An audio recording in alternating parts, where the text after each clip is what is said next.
السلام عليكم.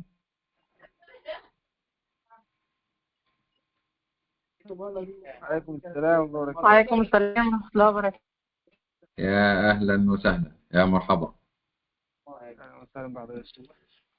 الله يكرمكم. إيه أخباركم؟ طمنونا عنكم. الحمد لله. الحمد لله. طيب، أول حاجة الصوت واضح؟ تمام. يا ريت نأكد عليا. أهلا دكتور إبراهيم، صديقي اللي كان مستخبي امبارح، ما عرفتش طبعا أنا بعد المحاضرة. أنا مبسوط والله جدا إن معانا في المرة دي في التدريب مجموعة من أعز الأصدقاء والله، يعني دكتور محمد البركي، دكتور إبراهيم السويفي، دكتور إبراهيم حسن، دكتور انتصار كانت معانا امبارح، معانا برضه النهارده. ايه ما شاء الله، يعني من النماذج دكتور انتصار دي، يعني ما شاء الله عليها يعني. آه، باقي الشباب المهتمين برضه عبد المحسن، وفاء موجودة، أتوقع كانت موجودة امبارح برضه، ممكن وفاء تأكد عليا. علاء خالد، علاء الصغير برضه كان موجود معانا امبارح. بتاع الباوربوينت بتاع علاء، صح كده؟ فاكر أنا. مين تاني؟ ماشي، وهكذا يعني ما شاء الله. يعني الله يحفظك يا دكتور ابراهيم. انا والله مبسوط وسعيد ان يعني انكم موجودين. يعني ده يعني دي بصراحه حاجه بحد ذاتها، يعني مبسوط منها اكتر في المره دي يعني. وان شاء الله اتمنى اكون قد المسؤوليه دي، وان انا يعني كنت بنتعلم حاجه مع بعض. وانا بصراحه بتعلم منكم، يعني قبل انتم قبل ما يكون انا بقول حاجه مثلا مفيده او حاجه، أنا بصراحه انا بتعلم منكم في المقام الاول يعني.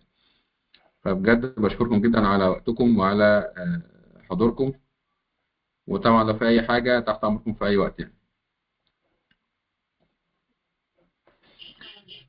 أخبار التاسكات امبارح، قولوا لي عملتوا إيه فيه؟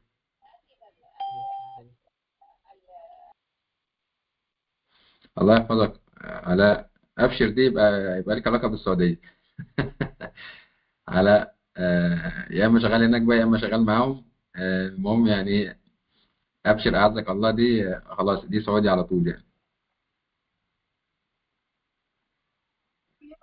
كان معانا مدام تورية. مدام تورية كانت موجودة من المغرب، من مراكش. كانت دخلت معانا جروب النهارده. كانت ما عرفتش تدخل امبارح، بس واضح انها لسه ما وصلتش.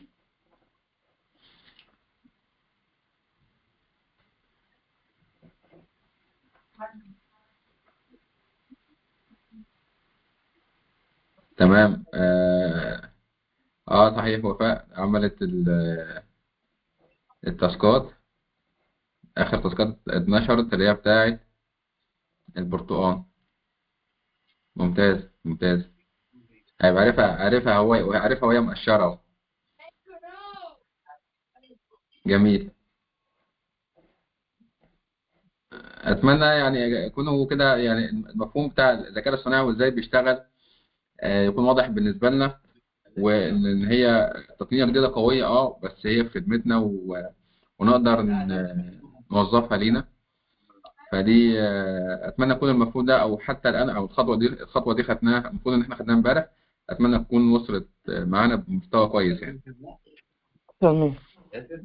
علاء انه من سوهاج طبعا، يعني حبايبنا كتير من سوهاج يعني، ومنورينا في كل مكان يعني. يا مرحبا. قولي اللينك مش بيفتح من الموبايل. علاء، طيب ده لينك ايه بالظبط؟ يعني لينك المحاضرات، ولا لينك التيتشبل؟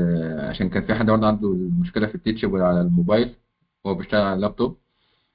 فقول لي بس انا حاولت من خلال الموبايل، لكن هحاول من خلال الاصدقاء برضه. حتى الان مش عارف يعني. التاسك تمام.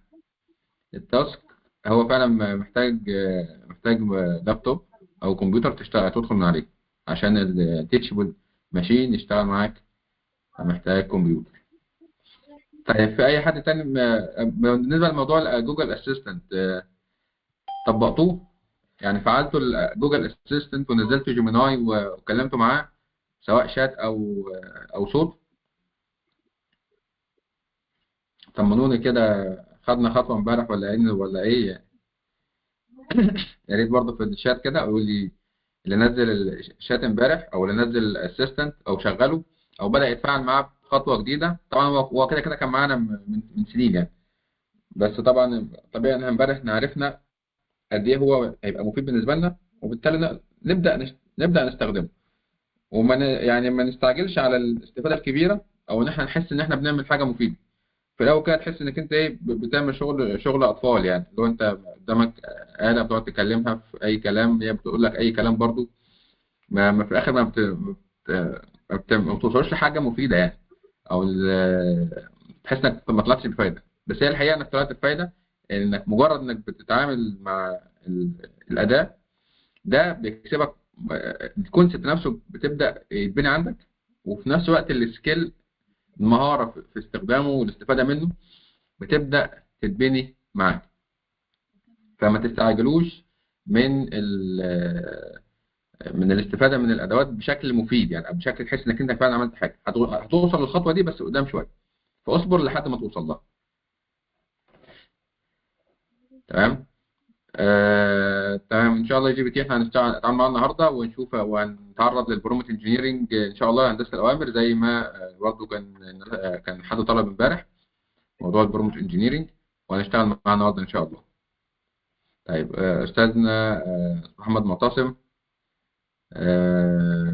برضه يعني بصراحه من الناس اللي انا سعيد بوجودها في المجموعه معانا، فاتمنى اكون بصراحه قد المسؤوليه دي.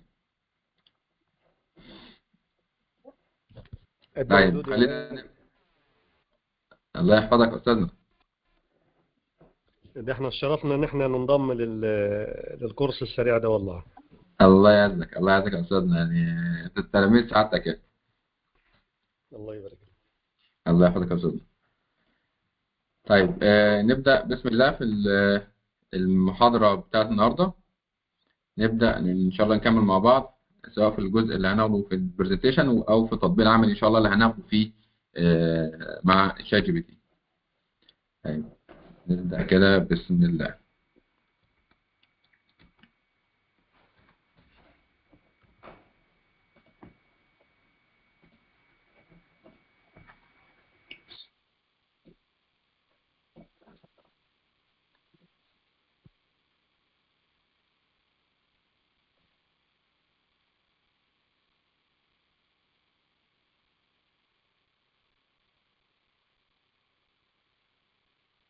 الشاشه كده واضحه؟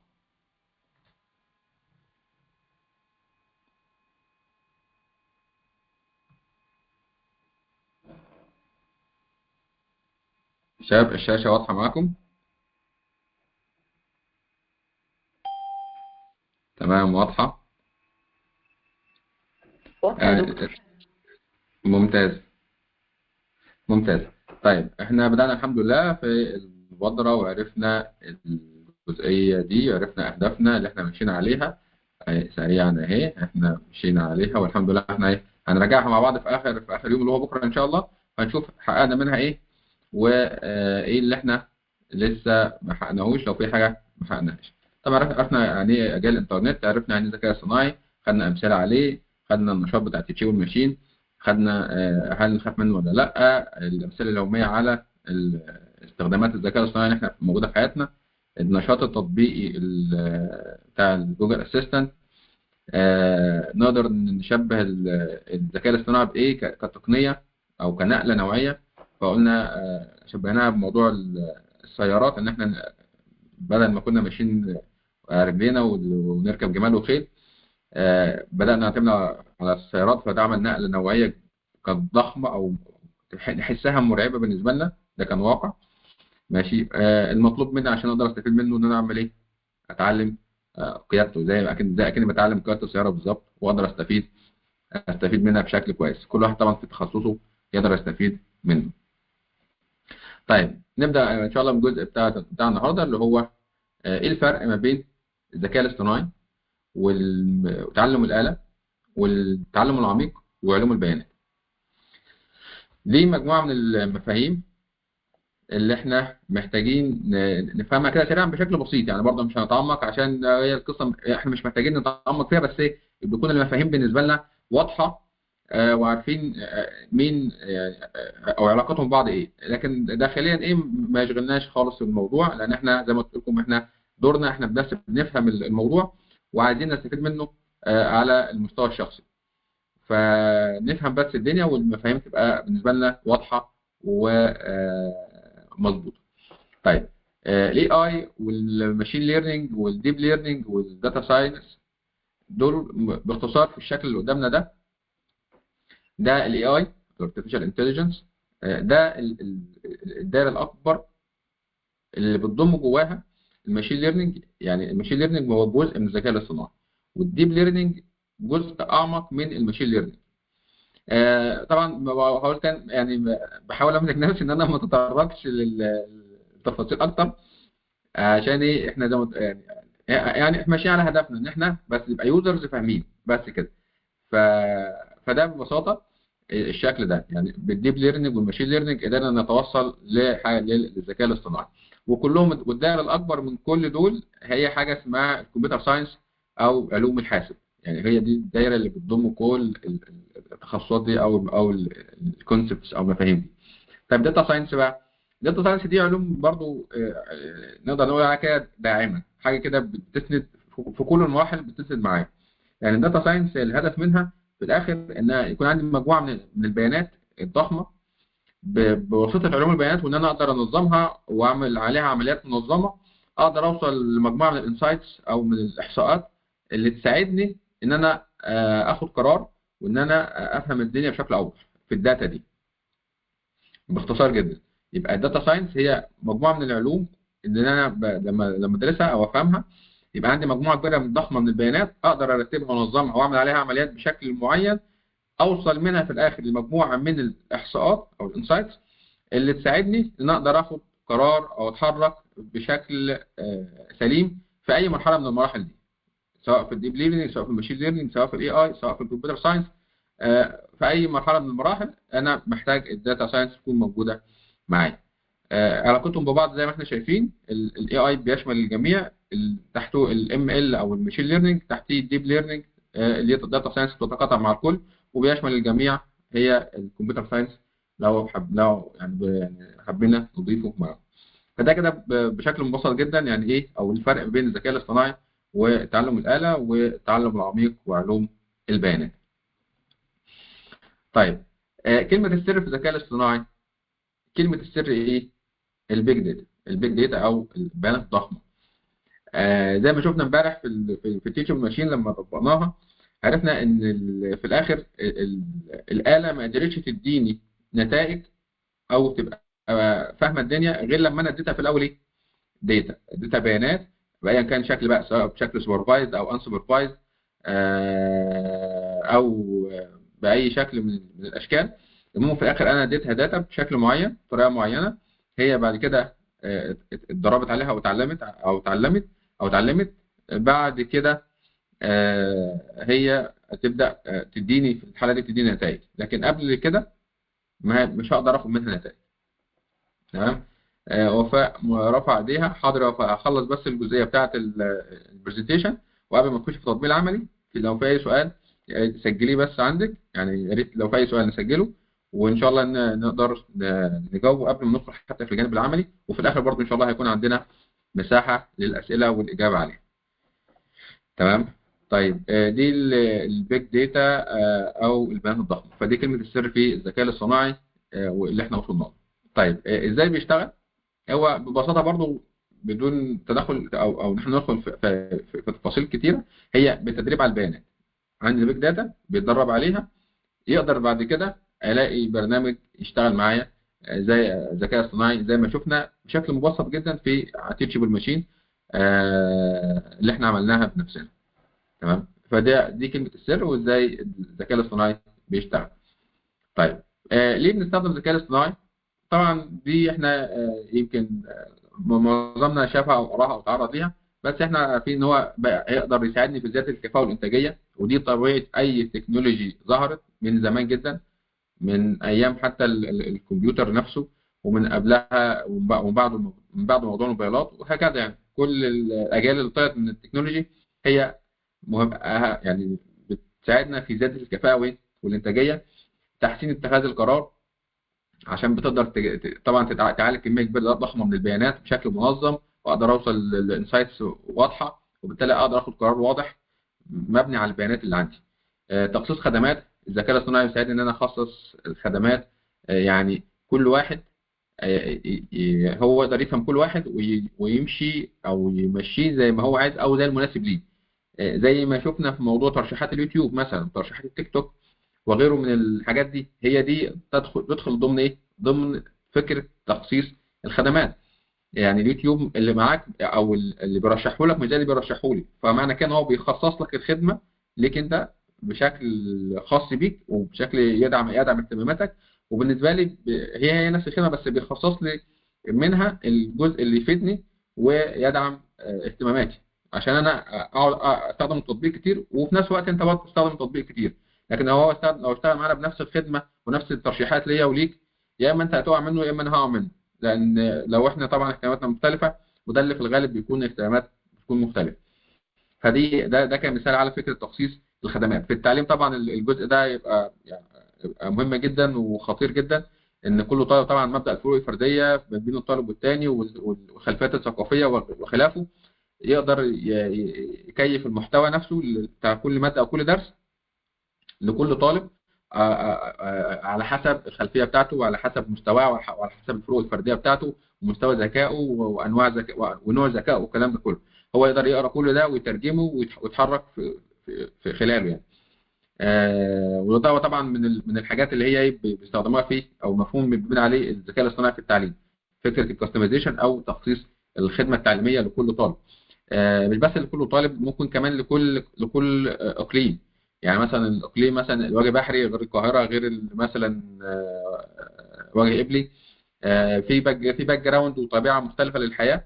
ممكن يبقى طريقه العرض هنا يعني المحتوى نفسه يتكيف مع الطالب حسب الخلفيه والباك جراوند بتاعته طبعا، والامثله اللي بيديها له والكلام ده كله، وهكذا. يعني فيدي له امثله ممكن من واقع البيئه بتاعته، من واقع الحياه الاجتماعيه اللي هو عايشها، بحيث ان هو الطالب يكون المعنى يوصل له بشكل اوضح وهكذا. فدي كل ده بيندرج تحت فكره تخصيص الخدمات. اكتشاف الانماط والاتجاهات، ودي احنا عرفنا منها امبارح، كان موضوع اللي هو يتعرف على الصور، يتعرف على التنبؤ بالاحداث اللي جايه وهكذا. يعني دي بيتعرف، نسجل معاه حاجه وهو يبدا يتعرف عليها بعد كده في حاجات متعدده. حل المشكلات المعقده طبعا، عشان هو بيقدر يتعامل مع كم ضخم ومعقد من البيانات، وبالتالي عنده قدرات حسابيه كبيره، وبالتالي يقدر يساعدني في حل مشاكل معقده. ونخلي بالنا، واقول تاني واكد المره المليون، الذكاء الاصطناعي ما بيعملش ولا واحده من دول لوحده. ما بيعملش ولا واحده من دول لوحده. ما بنرميش المهمه عليه 100%. هو بيساعدني. حتى العنوان ليه احنا بنستخدم الذكاء الاصطناعي؟ الاجابه عشان احنا عشان زياده الكفاءه والانتاجيه لينا احنا، سواء على المستوى الشخصي او المستوى المؤسسي. يعني سواء انا كفرد، انا لما استخدمه انا كفاءتي انا الشخصيه هتزيد، وانتاجيتي انا الشخصيه هتزيد. طب انا كمدرسه استخدمته، فكفاءتي كمدرسه تزيد، وكفاءتي في الانتاجيه كمدرسه تزيد. استخدمته انا كشركه، نفس القصه، انا كشركه كفاءتي وانتاجيتي هتزيد. استخدمته كوزاره كفاءه وانتاجيه وهكذا. استخدمته كدوله وهكذا، الكفاءه والانتاجيه دي بتاعتي انا كدوله. فاهمني؟ فهي الفكره ان هو مجال بيخدمني لتحقيق الجزئيه دي، عشان ما نرميش عليه. المهم يقول لك هو اللي بيعمل الزياده والانتاجيه. لا، انا لما افهمه واستخدمه صح من اول المستوى الشخصي لحد المستوى المؤسسي، يبدا يحقق معايا الكلام ده، يبقى يعمل عندي زياده في الكفاءه والانتاجيه، يخليني على مستوى الفرد، على المستوى الشخصي خالص، يبقى عندي تحسين في اتخاذ القرارات حتى الشخصيه قبل ما اكون مهنيه. اخصص خدماتي واخصص الحاجات اللي كلها حواليا فيما يخص اهتماماتي وشغلي ومسؤولياتي، بحيث انها تشتغل معايا. اكتشاف الانماط والجزئيه دي نفس الفكره، انزلها على المستوى الشخصي. وحل مشاكل معقده برضو بنزلها على المستوى الشخصي، بيساعدني ان انا احل المشاكل المعقده بتاعتي على المستوى الشخصي وهكذا. فخلينا نحط كل حاجه مكانها ونفهم الموضوع بشكل متزن، بشكل واقعي وعملي، اللي هو اصلا معمول عشان نقدر نتحرك على اساس واضح وفي رؤيه واضحه جدا، واحنا شغالين وعارفين احنا بنعمل ايه وايه المطلوب وهنعتمد عليه في ايه وهنراجع وراه في ايه وهكذا. فدي فكره ليه بنستخدمه. مجال طبعا استخدامه الرعايه الصحيه، خدمات ماليه، في الصناعه، وطبعا تحديدا في مجال الصناعه موجود من زمان، يعني في صناعه السيارات، واحنا شفنا صناعات او مصانع من زمان جدا نسمع عن ان الصين في مصنع فيها بقى فيها 100% روبوتات. الكلام ده يمكن تقريبا اكتر من 5 سنين او 6 سنين في الخبر ده سمعناه. ده كان ايه؟ كان ذكاء اصطناعي من سنين طويله لورا، بس بنأكد مفاهيم اللي احنا تعرضنا لها امبارح، ان احنا الذكاء الاصطناعي اصلا موجود من زمان، والكيانات الكبيره سواء شركات او بلاتفورم او منصات بتستخدمه من زمان جدا. فده موجود، الروبوتات موجوده من زمان جدا في مجال الصناعه. النقل والخدمات اللوجستيه برضو موجود عندنا في الترفيه، الالعاب، وان انا اخش العب الكمبيوتر في لعبه معينه. الكمبيوتر اللي بيلعبني ده معناه ايه؟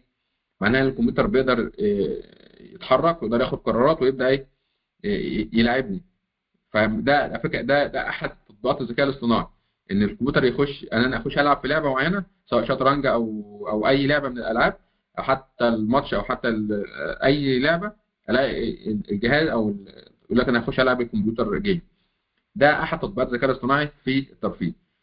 خدمات الحكوميه نفس القصه، نقدر برضو نستخدمه.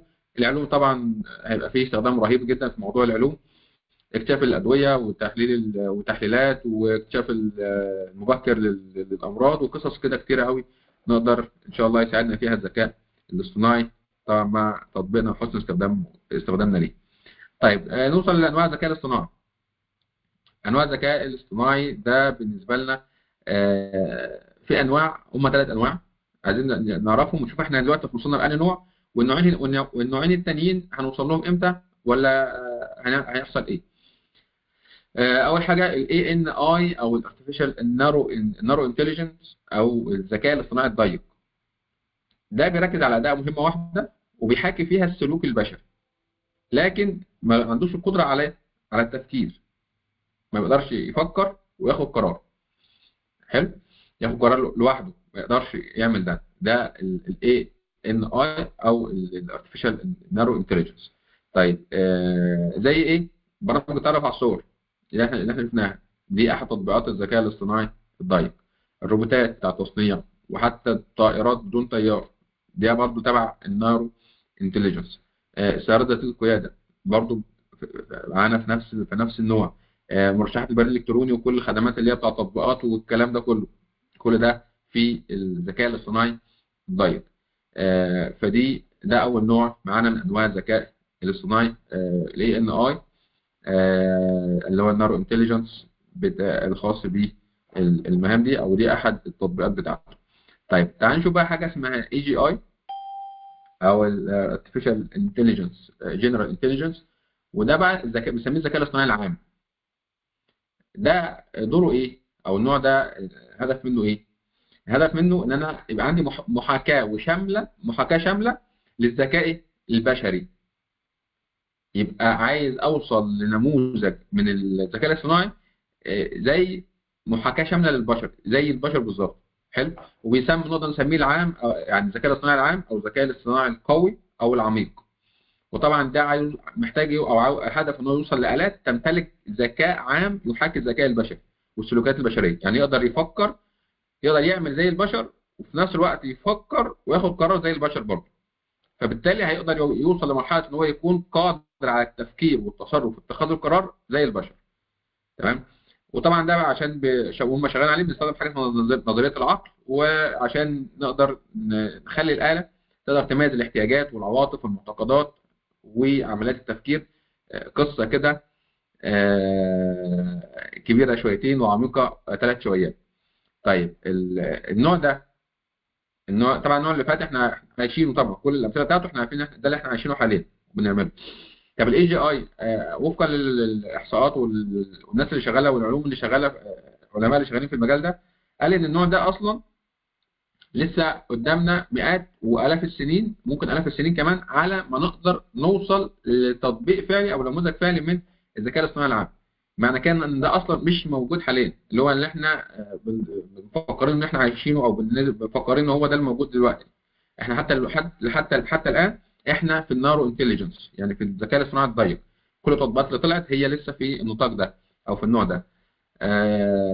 النوع الثاني اللي هو الاي جي اي اللي احنا بنتكلم فيه دلوقتي، ده لسه اساسا العلماء بيقولوا ان هو لسه قدامه مئات السنين وممكن الاف السنين كمان على ما نقدر نوصل. بس ده التصور او المفترض ليه ان احنا نوصل لحاجه بالمستوى وده النوع الثاني كمان. تيجي نوصل للنوع الثالث، حاجه اسمها السوبر اي اي. السوبر اي اي بقى والذكاء الاصطناعي الفائق، وده اللي يخوف بقى فعلا لو قدرنا نوصل. وده اللي هو ايه؟ اللي هو في الحاله دي هيبدا يتحدانا اصلا كبشر. يعني احنا لو قدرنا نوصل للنوع ده من الذكاء الاصطناعي، هو هيبدا يتحدانا. حتى شفت الصوره، انا جايب صوره ايه؟ اللي هو احنا واقفين ند لند يعني. والله ما كانش عاجبك، والله ما انا شغال. اللي هو يقول لنا كده، والله ما سمعت الكلام، لا لا اشيلك من واقعد انا لوحدي في الارض. بس عشان ايه؟ عشان نخلص بقى من القصه دي. فالذكاء الاصطناعي ده الفائق هو ذكاء اصطناعي افتراضي، وبرضه حاجه لسه مفترضه. احنا يعني كعلماء وكعلم مفترض ان حاجه زي كده ممكن نقدر نوصل لها. الالات تستخدمه تصبح مدركه لذاتها. ده مستوى اعلى من التفكير واتخاذ القرارات اللي فات، انها تكون مدركه لذاتها وتتجاوز قدره الذكاء والقدره البشريه. في الحاله دي بقى، هو ده اللي احنا كنا بنشوف في افلام الخيال العلمي والكلام ده، ان هو ايه، بيوصلوا للمرحله دي، وان هو يبدا يفكر وياخد ويحس بنفسه والكلام ده والقصه دي يعني. وده طبعا لسه اصلا لما النوع اللي فات اللي اقل منه لسه قدامه مئات والاف السنين، فما بالكم بقى ده قدامه قد ايه؟ ده الى ان يشاء الله يعني. فدي كده الثلاث انواع الخاصه بالذكاء الاصطناعي: الضيق والعام والسوبر او الفائق. طيب لو كده بصينا بس على المقارنه ما بين الذكاء الاصطناعي الضيق والعام، هنلاقي ان الاي ان اي اللي هو النارو انتليجنس بيستخدم للعمل في مجموعه وظائف محدده مسبقا، زي اللي احنا عملناها في التي والماشين. يعني حاجه احنا اللي مبرمجينها واحنا اللي محددينها، بس هو بيعمل حاجه يعني بناء عليه. لما انا بساله بيجاوب عليا كاني بسال طفل وجاوب عليا بعد ما علمته حاجه كده بتحاكي السلوك البشري. بتحاكي ايه؟ السلوك، الفعل. لكن هو لسه ما بيفكرش. وعشان كده لو انت مثلا اتكلمت مع جي بي تي او غيره في معلومات وقعدت تهبط معاه في كلام، اي كلام، هتلاقيه هو برضه شغال معاك وبيهبط معاك زي الفل، ولا يقول لك انت بتقول كلام غلط ولا اي حاجه. ليه؟ لان هو اصلا ما بيفكرش. هو عنده بيج داتا، ضخمه وعنده قدره كبيره، لكن لو انت ما قدرتش توجهه صح هيلوش معاك خالص يعني. ما فيش اي مشكله عنده، مش هيمانع في اي لخبطه هتتكلم معاه فيها. وبالتالي احنا بنتعلم ان احنا ازاي نقوده. زي العربيه مثلا، حد ما بيعرفش يسوق عربيه وركب ويجي مسلمها لاول حيطه او اول عمود قدامه، العربيه ما تقولوش لا، هترشق معاه، وفي الاخر اللي يحصل بقى الناتج ايه؟ هو اللي يتحمله. نفس الفكره يعني. فالذكاء الاصطناعي الضيق يبقى بيستخدم ضمن الوظائف المحدده. ما بيحققش طبعا وعي ذاتي خالص، لا يمكن نقل المعرفه الى مجالات اخرى، ما بيقدرش يتحرك لوحده في هو بيساعدنا احنا اللي نتنقل لمستوى ثاني من المعرفه، لكن هو لوحده ما يقدرش يعمل ده. الاي جي اي نفس الفكره، بيستخدم لانجاز بقى اي نوع من انواع المهام. طبعا وقتها بقى هيقدر يعمل اي حاجه احنا نتخيلها او هو يتخيلها. بيتم تطويره عشان يكون ذكي ويوصل لمرحله الادراك عشان يوصل للسوبر. بيستخدم بقى وقتها هو هيقدر لوحده يعالج مشكلات ويقدر يفتح مجالات جديده لوحده من حاجات احنا ما نعرفش عنها حاجه، بس لما نوصل لها بقى ان شاء الله، او لما نوصل له باذن الله يعني. فده كده حابين نوضح بس الفرق ما بين ده وده. طيب بعد كده فروع الذكاء الاصطناعي، حاجات برضو كده هنتعرض ليها عشان برضو نبقى فاهمينها. فروع الذكاء الاصطناعي، لو الناس اللي شغاله في التخصصات، هتلاقي حد شغال في الذكاء الاصطناعي تخصص الماشين ليرنينج، التعلم الآلي. حد تاني شغال على الديب ليرنينج. حد شغال في ال NLP او الناتشرال لانجويج بروسيسنج. يعني الحاجات دي بالذات. الروبوتكس طبعا برضو دول من المصطلحات اللي هنشوفها كتير الفتره اللي جايه، وهنشوفها من دلوقتي هنشوف الكلام ده. رؤيه الكمبيوتر فيجن ده معاها. الاكسبيرت سيستم دي موجوده من فتره كبيره، بس كانت برضو في نطاق ضيق ومحدود، لكن مع الذكاء الاصطناعي طبعا الموضوع هيبقى اكبر، هيبقى اضخم. والمنطقه الأمر نفس الفكره، بس يعني اكتر تخصصات هنشوفها احنا وهنشوفها متداوله موضوع الكمبيوتر فيجن والماشين ليرنينج والديب ليرنينج والان ال بي والروبوتكس طبعا، عشان مجال التصنيع والمهام اللي هي الحركيه وهكذا. فده ببساطه جدا ده فروع الذكاء الاصطناعي.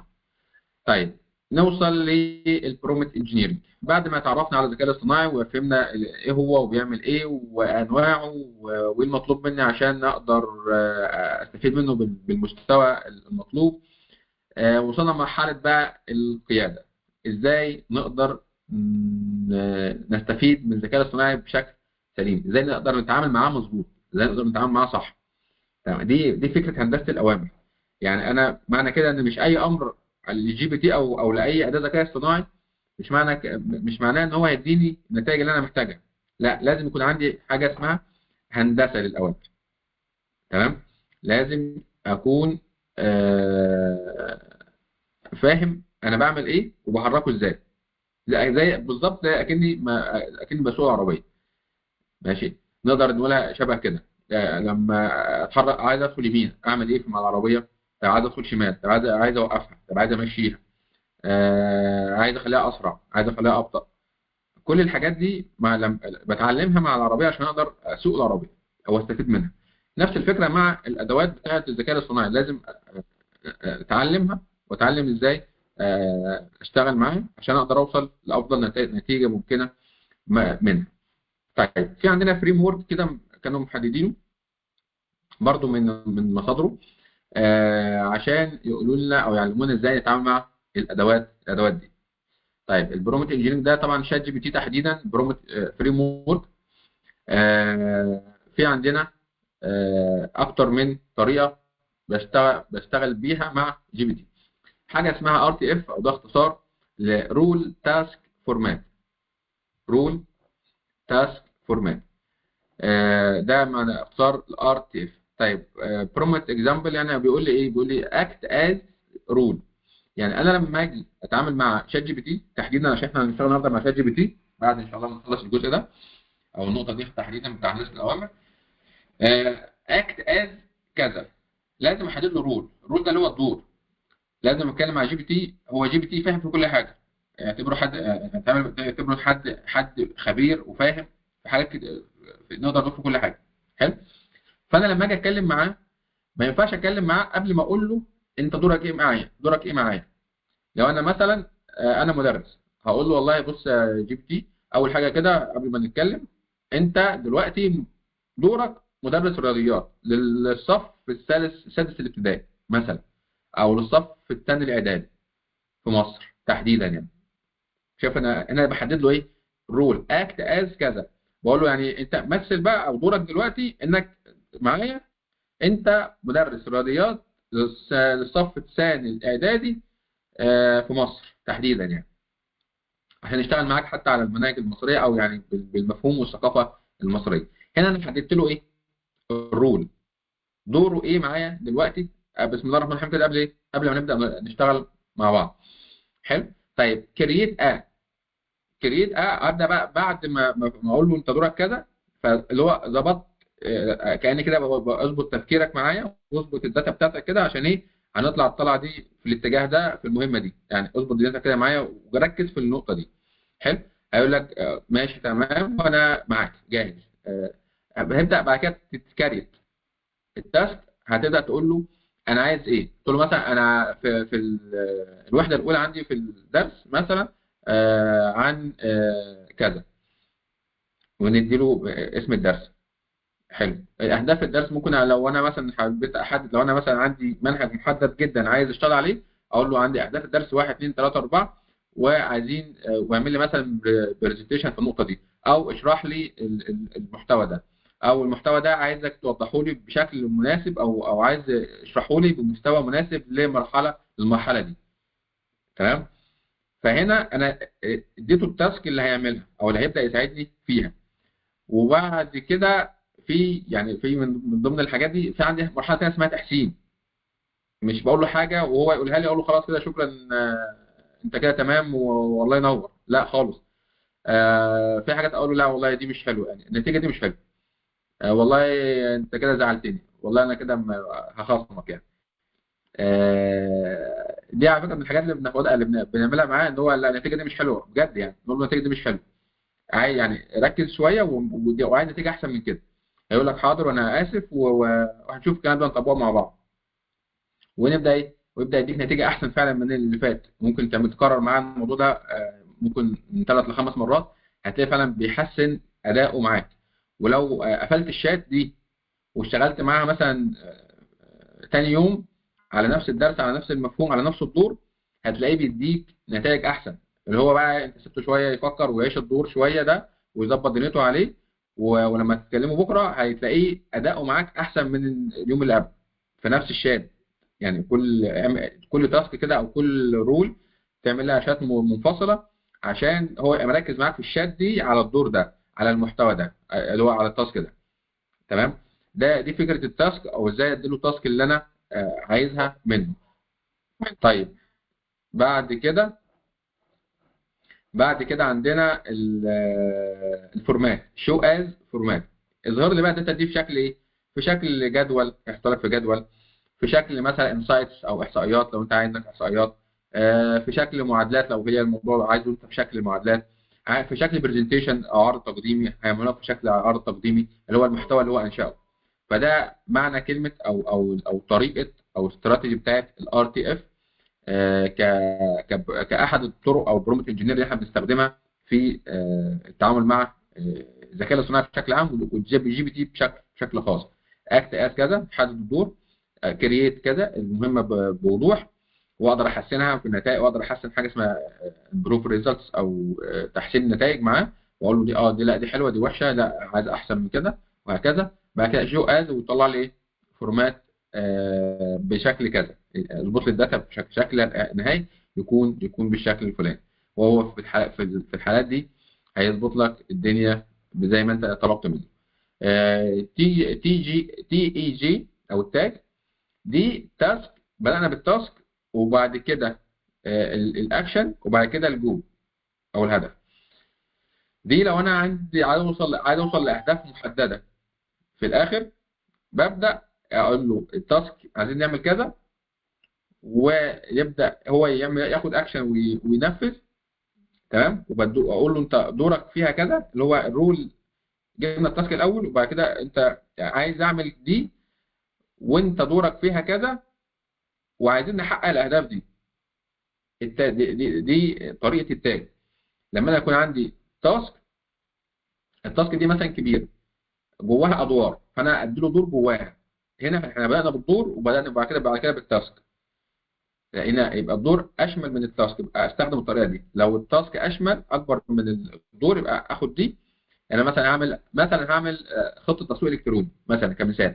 خطه تسويق الكتروني جواها جرافيك ديزاينر، وجواها كونتنت كرييشن، وجواها حاجات ثانيه كتير. فانا اقول له احنا عايزين هنعمل خطه تسويق الكتروني، وانا دورك معايا فيها دلوقتي كونتنت كرييتور. حلو. وابدا الاهداف بتاعتنا احنا عايزين نحقق اهداف 1 2 3 4. عايزين مثلا نزود المتابعين، عايزين نرفع المبيعات، عايزين نعمل كذا. يبقى الهدف من الخطه دي ان احنا هنعمل ده وانت دورك فيها كذا، عايزين نحقق المهمه دي. واضح كده؟ دي فكره التاج، او طريقه او الاستراتيجي بتاعت التاج.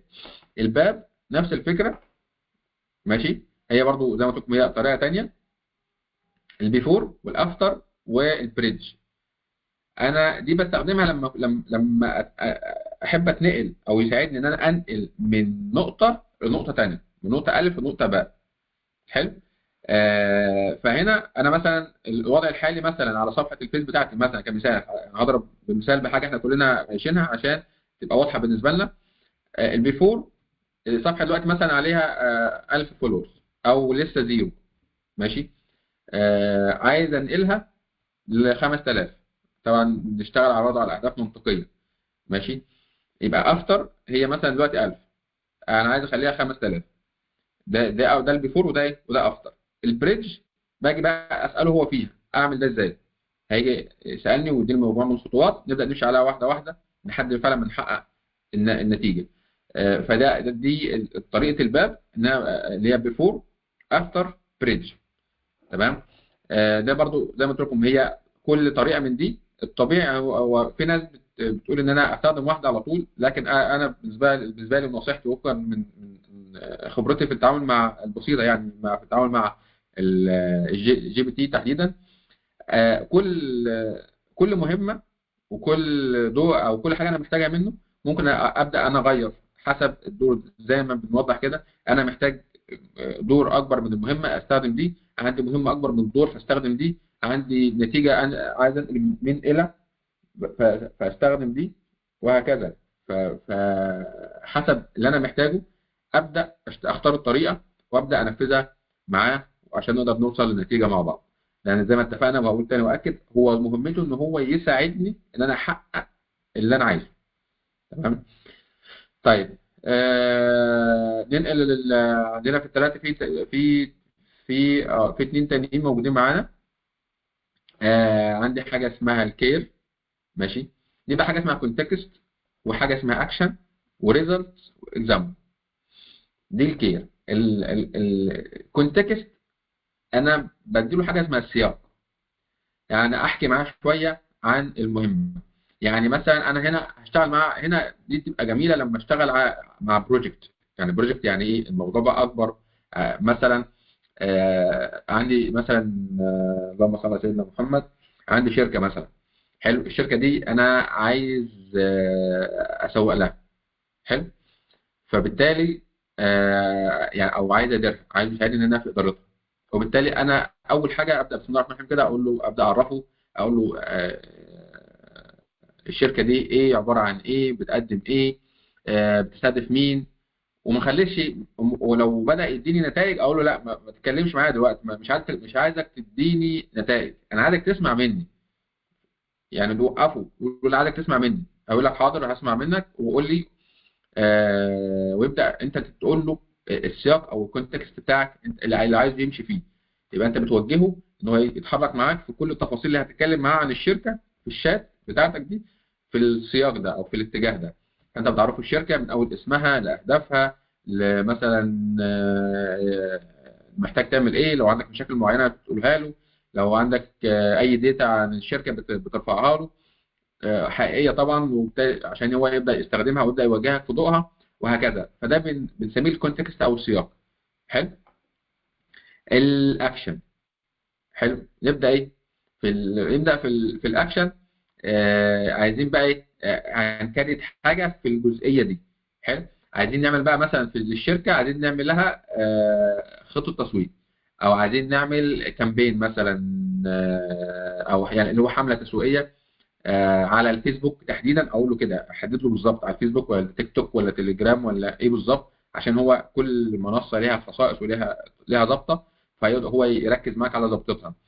وبالتالي يبدا يظبط معاك الاكشن او التاسك اللي هتديها له، وتقول له انا عايز نوصل لنتائج 1 2 3 4. يعني انت بتحدد له النتائج. ويا سلام بقى لو قدرت الاكزامبل، لو انت قدرت تدي له مثال. يعني انت مثلا هنعمل مثال كامبين او حمله تسويقيه للشركه بتاعتك. فاول هتكلموا عن الشركه، وفي الاخر هتقولوا احنا عايزين نعمل الاكشن بتاعنا هيبقى كذا، الحمله التسويقيه. الريزلتس بتاعتها عايزين نعمل مبيعات مثلا ب 50,000 جنيه، ب 100,000 جنيه، بمليون جنيه، حسب الشركه وحسب طبيعتها وحسب ايه، وحسب الريفينيوز بتاعتها او المبيعات بتاعتها يعني. حلو. واحنا الاكزامبل بقى هنا، احنا اخر كامبين عملناها كانت عباره عن كذا وكذا وكذا، وكان حققنا منها نتائج كذا وكذا وكذا.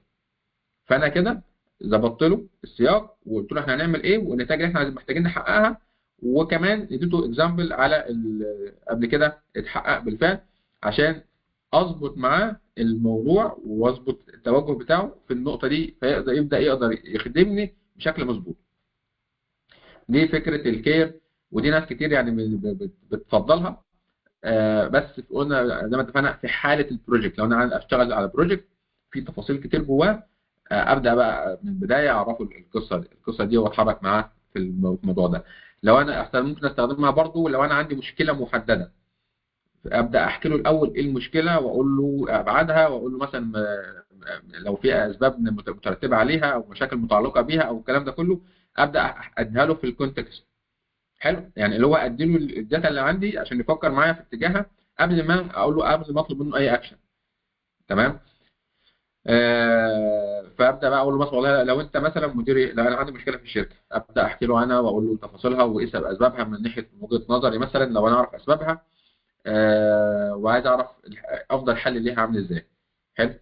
فهبدا اقول له بقى تخيل انت في الاكشن، اقول له طب تخيل انت بقى انت مدير الشركه او المدير المالي، لو ايا كان صاحب القرار او اللي دوره ياخد القرار فيها مين، او مدير التسويق، وعايزك تحل ايه الحلول الخاصه بالمشكله دي او الحلول اللي انت شايفها صح في المشكله دي.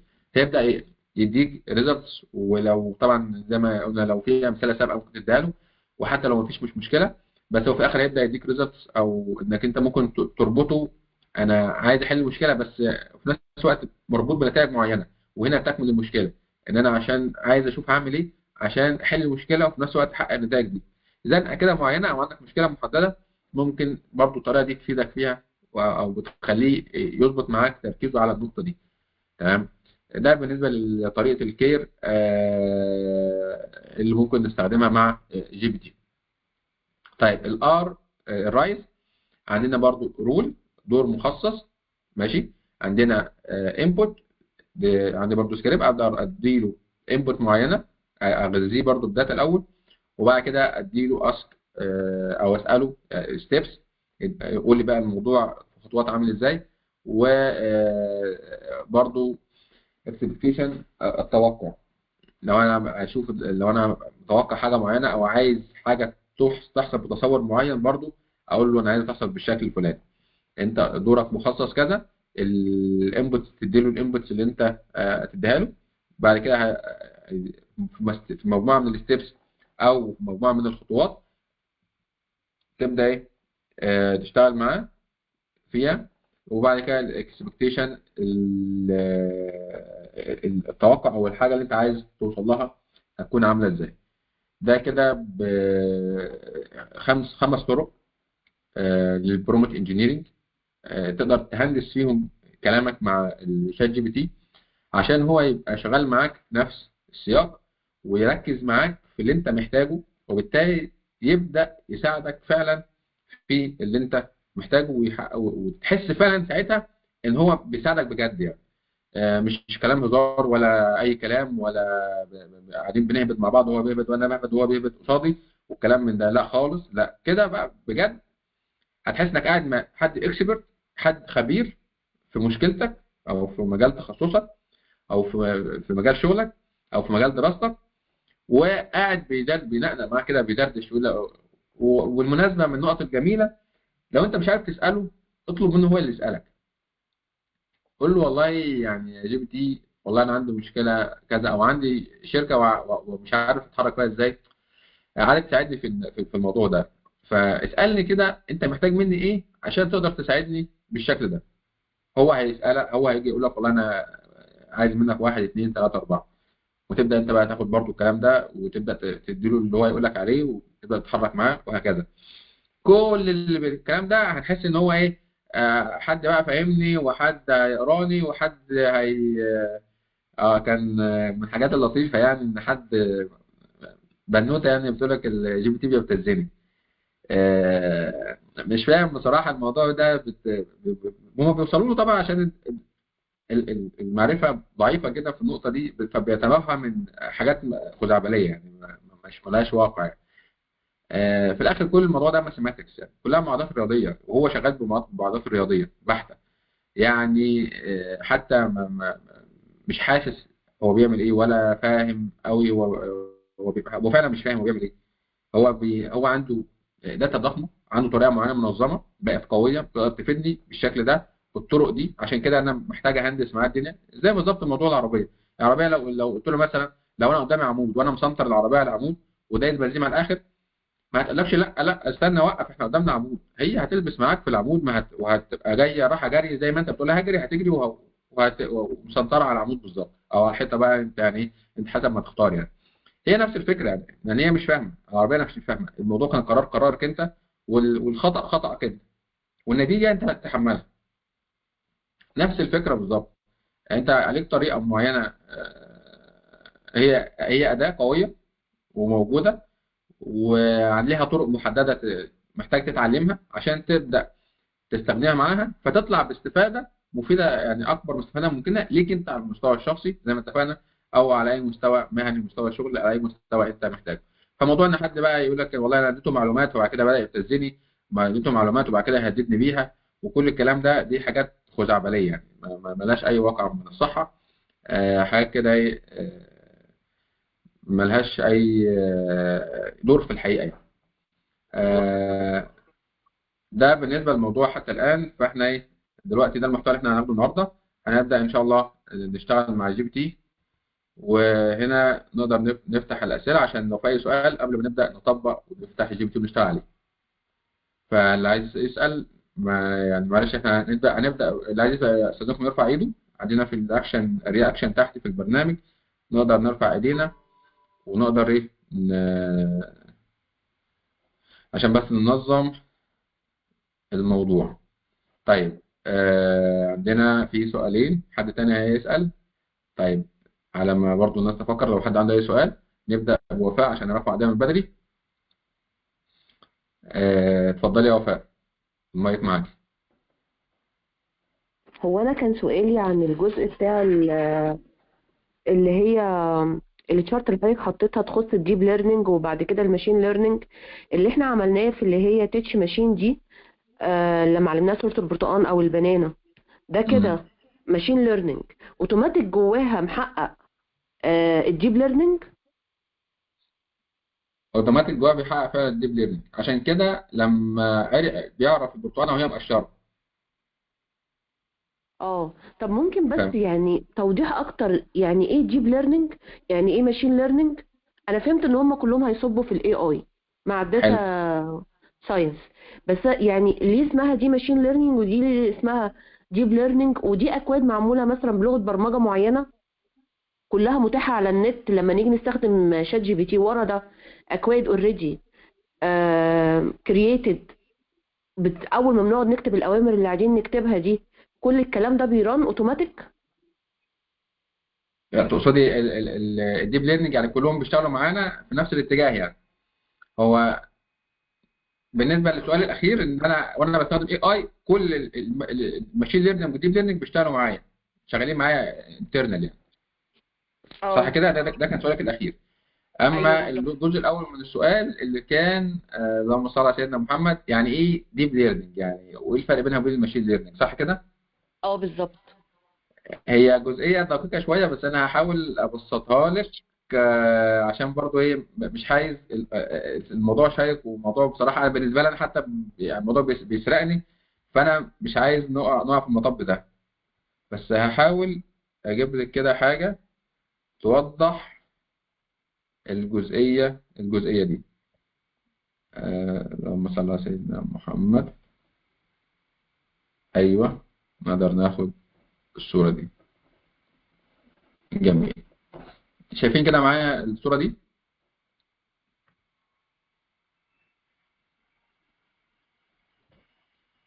على سكرين كده يا شباب؟ شايفينها؟ واضحه. جميل. تعالوا كده نبص على الصوره دي بوضوح، نفهم منها يعني ايه ديب ليرنينج. طيب دي هنا طبعا ده شكل القطه، صح؟ دي صور كات بيكتشرز، دي مجموعه من الصور للقطه، صح كده؟ حلو، صح كده؟ عشان يتعرف على القطه في كل اوضاعها وفي كل اشكالها وفي كل الوانها وفي كل تحس ان هو، وساعتها تحس ان هو ايه اللي هو ده فاهم قوي، يعني فاهم قوي القطه، يعني تحس ان هو بقى ساعتها ان هو بيفكر، بس هو ما بيفكرش في حاجه، هو كل الفكره ان هو اتعلمها قوي بس. وضحت؟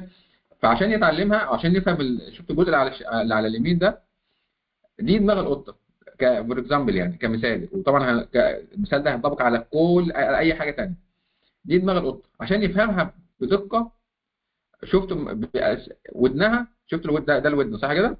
الجزء اول مربع على اليمين ده، فقسمها للكيرفات، يعني خط كده وخط كده والخط الثاني كده، دول بيتكون منهم الودن، الحته دي. ده معنى كلمه الديب ليرنينج. هو ما خدهاش كده حته واحده، لا هو واخدها باجزاء دقيقه عشان يقدر بعد كده يحددها هي في اي اتجاه هيقدر يلقطها برضه، هيشوفها. وبالتالي ده كده كل العمليات دي بيعملها عشان ايه؟ يفهم بس يعني ايه ودن القطه. حلو. طيب تيجي نشوف الجزء ده الخاص اللي هو بالانف بتاع القطه، مناخيرها. شفتي مجزاها جزئين، ادي الجزء ده وادي الجزء ده. حلو. وده جزء العين، هتلاقي واخد ادي جزء هنا وادي الجزء ده والجزء ده وده وده. في الاخر هيقدر يجمع لي او يفهم راس القطه على بعضها من خلال التفاصيل دي. وبالتالي لما يمسك اي قطه من دول هيفصصها كده. وبالتالي لما اوصل بقى لمرحله ان انا بقول له كريت لي قطه او ارسم لي قطه، فهو فاهم يعني اجزاء القطه قوي، وبالتالي هيقدر في الاخر يرسم لي قطه كويسه وشكلها حلو وجميل. واضح كده يا وفاء؟ واضحة واضحة. ده كده الديب ازاي بقى ليرنينج. بتتعمل؟ ده مفهوم الديب ليرنينج. تمام. عشان كده الديب ليرنينج الاي اي بقى بيقدر يكريت، اقول له ارسم لي قطه بدأ بيقدر يرسم. لكن قبلها كان صعب يرسم. ما هو اديله صور قطه، بعد كده اساله على القطط فبيديني صور من اللي عنده. هو ما يقدرش، ما كانش لسه وصل للمرحله دي. وضحت؟ واضحة. بالمناسبه ده في كورس ده على اللهم صل على سيدنا محمد، على منصه الاي تي اي بتاع وزاره الاتصالات. ممكن برضو لو حبيتوا تاخدوه او تشتركوا فيه هتلاقوا برضو هيفيدكم او برضو هيوسع عندكم المدارك بخصوص الاي اي يعني. ماشي. ده بالنسبه للجزئيه دي. ماشي. ده اتمنى ان اكون قدرت اجاوب على سؤالك يا وفاء. شكرا جزيلا يا دكتور، شكرا جزيلا. عفوا عفوا، تحت امرك. في سؤال تاني؟ دكتور محمد البركي. اتفضل اتفضل يا دكتور. كده انا اقلق بقى، حق اقلق يعني. اتفضل يا باشا. اتفضل يا دكتور محمد. هو صوت بعيد بس شويه او شويتين يعني. طيب مش عارف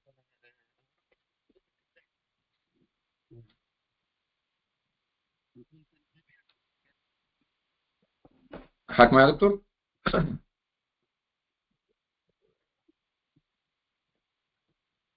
يا دكتور محمد حضرتك سامعني؟ هو الصوت بعيد، الصوت بعيد قوي.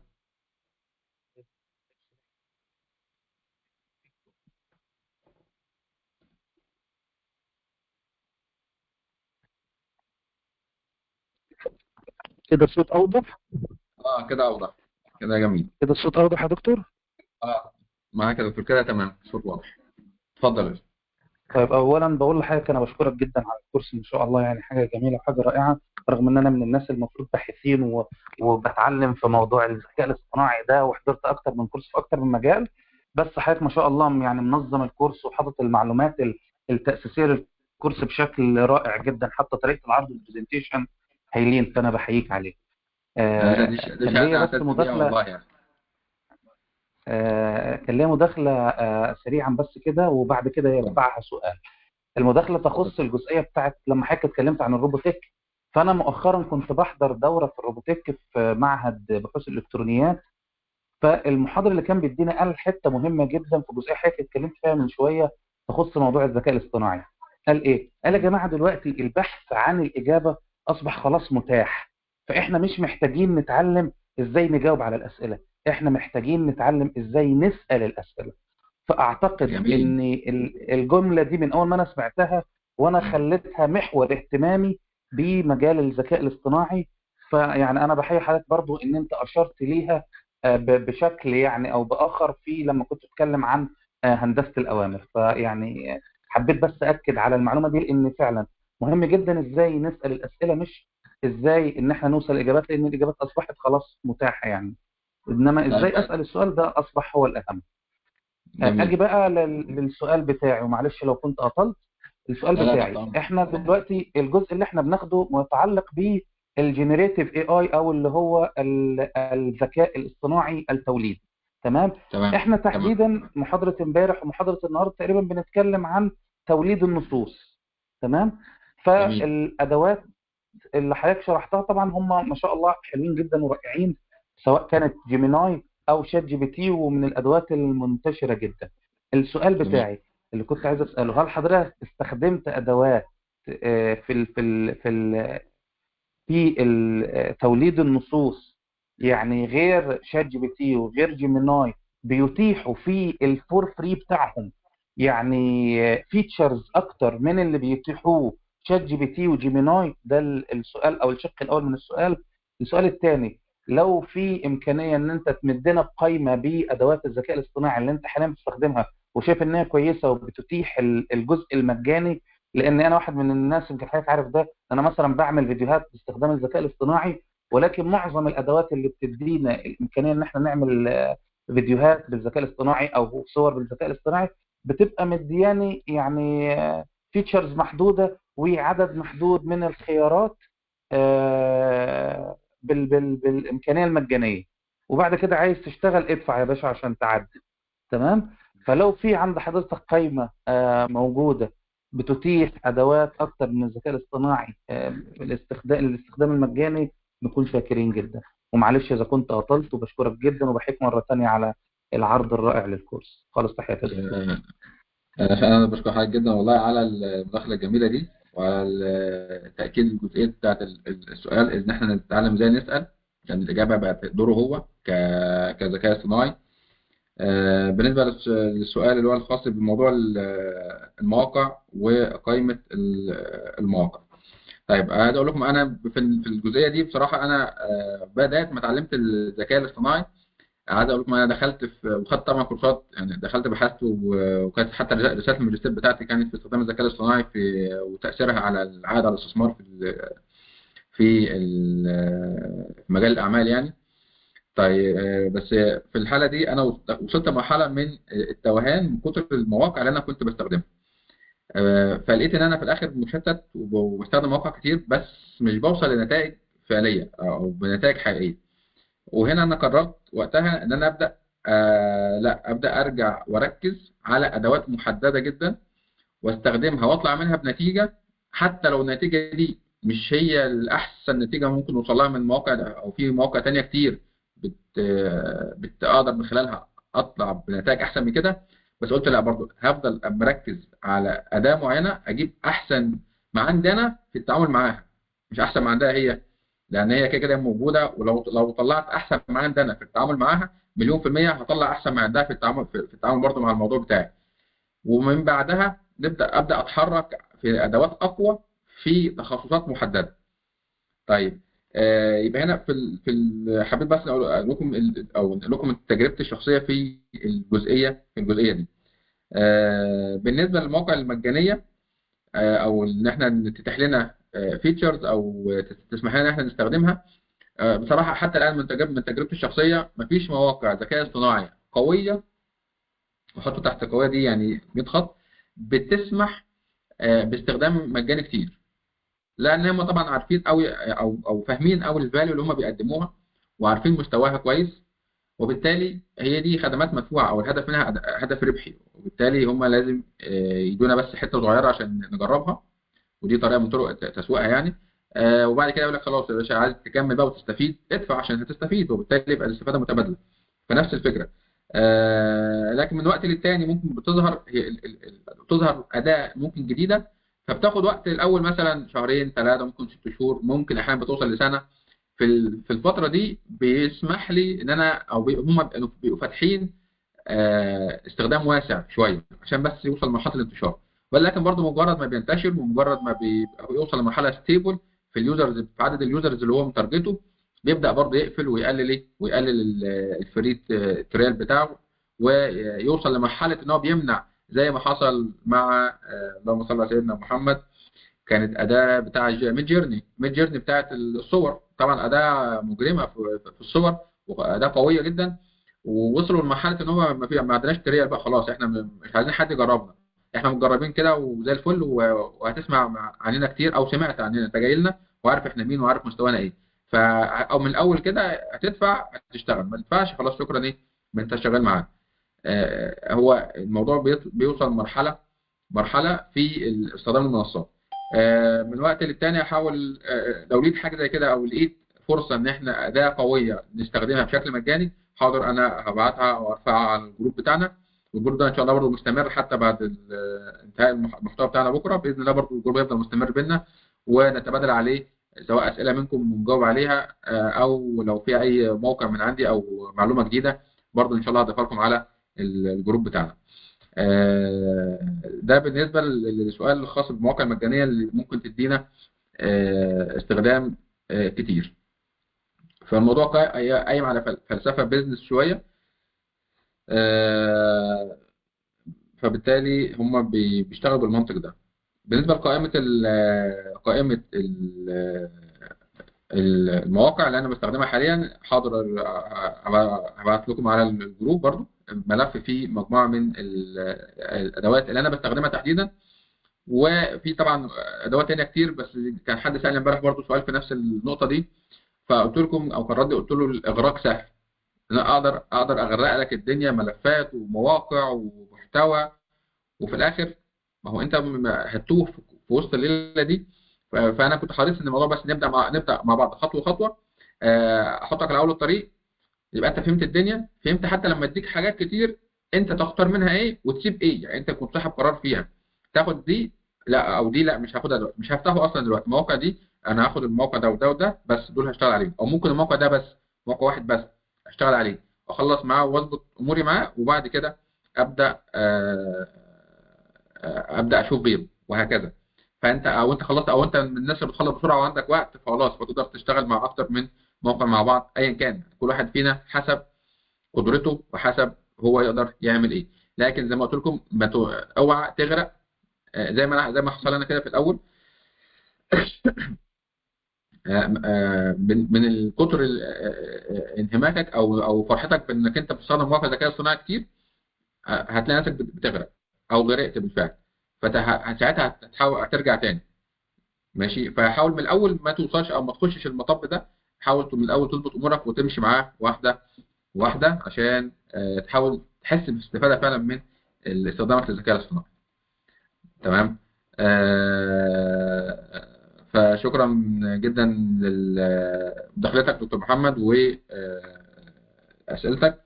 شكرا لك يا وفاء. في اي سؤال تاني يا شباب قبل ما ننقل على الجانب العملي؟ طيب ممتاز.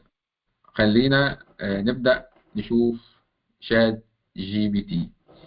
طبعا عندنا عارفين طبعا شات جي بي تي، وعارفين ازاي بنعمل اكونت عليه. حد عنده مشكلة في ان هو يخش ويعمل اكونت على شات جي بي تي؟ لو حد عنده يقول. القصة كلها عامة برضه هتبقى سهلة وبسيطة. لو دخلنا هنا مثلا برضه هنخش على، عشان برضه لو حد هيتهرج يقول يا جماعه انا ما اعرفش معنى ده، انا يعني حاجه انا لو او العلم بيضيع ما بين حاجتين، عارفين ايه هما؟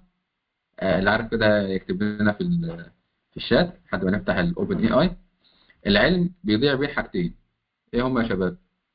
يعني انا ما هتعلمش لو عندي واحده من اتنين. ماشي. ايه هما الحاجتين دول؟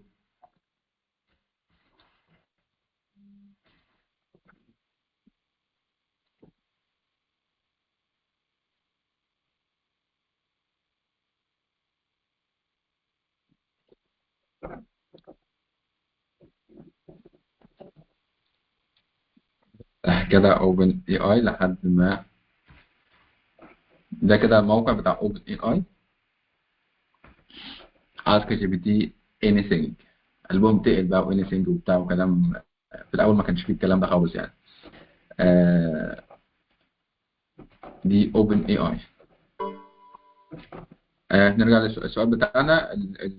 انا مش هقدر اتعلم لو عندي حاجه من اتنين، ايه هما؟ ممتاز.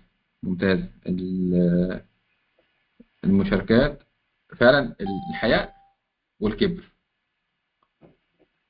الحياء والكبر فعلا. لو انا عندي واحده من الاثنين، لو انا عندي بستحي ان انا اسال مش هقدر اتعلم، ومن تانية وانا بتكبر ان انا اسال عشان ما اظهرش بقى ان انا مش فاهم بتاع والكلام ده وشكل مش لطيف يعني قدام الناس.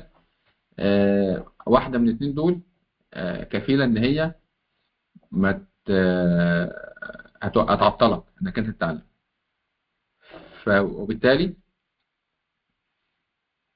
تحاول دايما لا تتكسف تسال، ولا تتكبر على انك تسال حد مثلا صغير اصغر منك سنا، فتسال وهو يبدا يبدا يجاوبك او يقول لك، ولا اي مشكله خالص يعني. تمام.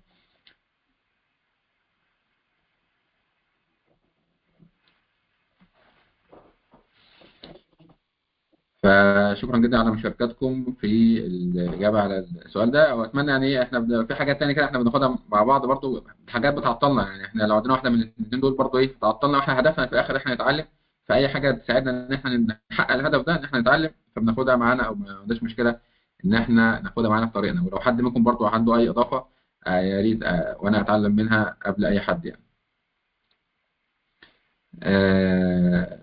علاء بيقول ينفع استخدم التطبيق يا دكتور؟ طب انا تطبيق ولا لازم الموقع؟ لا، هو تطبيق او الموقع الاثنين مفيش مشكله سواء ده او ده. طبعا لو على الكمبيوتر بتستخدم الموقع، ولو على الموبايل بتستخدم التطبيق مفيش مشكله. لو عايز طبعا فتحنا اوبن اي اي، الموقع بتاع اوبن اي اي عشان ازاي كاريت حساب على شات جي بي تي. فتحنا طبعا بالشكل ده. هنا كان في مجموعة، شفت اوبن اي اي حتى الموقع بتاعه متطور بشكل رهيب. في الاول اول ما بدأوا عايز اقول لكم هي كانت صفحة كده سودة تعبانة وبس وخلاص وشكرا. لا، الموضوع بقى قوي وبيتطور بشكل رهيب. حلو. هاجي هنا في البرودكتس اللي هي المنتجات بتاعت اوبن اي اي، ومنها هختار تشات جي بي تي لوجن. تمام. هيفتح لي في الموقع ده زي ما شفتوا كده. يا اما اعمل هنا بقى اصبح حتى بيتيح لك الاستخدام اهو من غير ما تعمل حساب. ماشي. طبعا ده ما كانش برضو في الاول واضح، او ما كانش بقى بيتعمل في الاول. تعمل ساين لوجن ان او ساين اب من فوق كده اهي. مش مكبرها برضو معاكم. لوجن لو انا عندي حساب هخش ادخل بيه. ساين اب لو انا محتاج اعمل حساب جديد. فانا طبعا بنتعلم مع بعض ازاي نكرر الحساب، فاضغط على ساين اب. هيبدا يديني القائمه الخاصه بي او البيانات الخاصه بيا.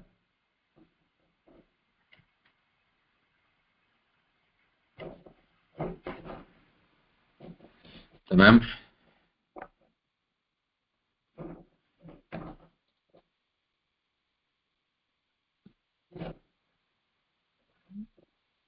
طيب ايه مالك زعلان ولا حد زعلك؟ طيب هنا هو بدينا كريت انا اكونت. يقول لي اديني الايميل. ادي له مثلا ايميل واقول له كونتينيو. طبعا انا بكريت كريت ان اكونت مش لوجن. حلو. فضغطت قلت له كونتينيو. هيبدا بقى يديني الباسورد، وهيديك تقول له الباسورد ويبدا يكريت معاك على طول. ما فيش مشكله خالص. ادي الباسورد والباسورد بعد كده تقول له كونتينيو هيكريت معاك الحساب. بس كده الموضوع ابسط ما يكون خالص يعني. ده بالنسبه لازاي انشئ حساب على شات جي بي تي. افتح الموقع من برودكت، اختار شات جي بي تي لوجن، واختار ساين اب، وبعد كده اديله الداتا البيانات بتاعتي. وبعد كده لو طلع هيطلب منك تاكيد على الايميل، هيبعت لك رساله على الايميل تاكدها وشكرا. وهكذا خلاص كده انا انشات حساب على انشات حساب على مين؟ على شات جي بي تي. طيب خلينا نبدا نشتغل معاه، وخلينا نختار الموضوع، وفي نفس الوقت نختار الطريقه اللي احنا هنستخدم معاه اللي هنستخدمها معاه عشان نبدا اللي احنا عملناه او اللي احنا خدناه نبدأ ايه نطبقه مع بعض.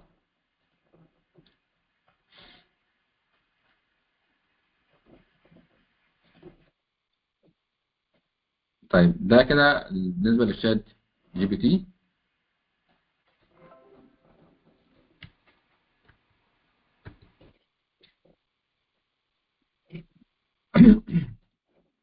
طيب دخلنا على شات جي بي تي ونبدأ انا ايه نتحرك معاه. طيب خلينا ناخد المثال اللي احنا كنا اتكلمنا فيه اللي هو بتاع، نقفل بقى ده كده ونفتح شات جي بي تي. طبعا دي نسخة تانية بس النسخة المدفوعة. ماشي. واقول له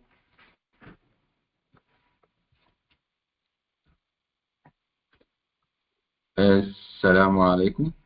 طبعا في الاول ما كانش بيتكلم، كان بيتكلم عربي مكسر. دلوقتي ما شاء الله بيقول له السلام عليكم، ولكم وعليكم السلام واخبارك ايه آه، هنا بنفتح على فكره، هنا بقى في حاجه اسمها موديل نقدر نستخدمها. هاجي انا اقول له ناخد الميني عشان واضح ان النت عندنا او النت دلوقتي فيه على قده، فهناخد الميني عشان يبقى اسرع. طبعا الفور لو انت عندك حاجه او مهام قويه او كبيره فبتستخدم الفور. ودي عندنا مجموعه من الموديلز. طبعا كل الحاجات دي كانت تطورات توصل لها جي بي تي في الفتره الاخيره. طيب وعليكم السلام، اهلا. لولا مين بس؟ لولا مين يا اخي؟ انا مش لولا خالص يعني، او انا محمد. طبعا اكونت عشان اكونت شير، اكونت فيه اكتر من حد، فهو طبعا اخر حد تقريبا اتكلم معاه لولا. ف ماشي ايوه كده اظبط. انا محمد. عايزين نتكلم عن، هقول له الموضوع او عمليه البناء الضوئي مثلا.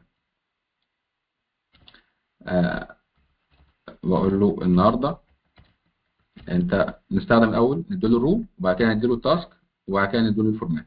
حلو. طريقتنا اللي احنا ايه اللي احنا استخدمناها اللي هي ايه؟ مين فيهم؟ الرول تاسك فورمات اللي هي اول واحده ار تي اف. تمام. خلينا نرجع تاني اهي. النهارده انت دورك معايا مدرس علوم. حلو. للمرحله او اقول له للصف مثلا وليكن الصف الثاني الاعدادي.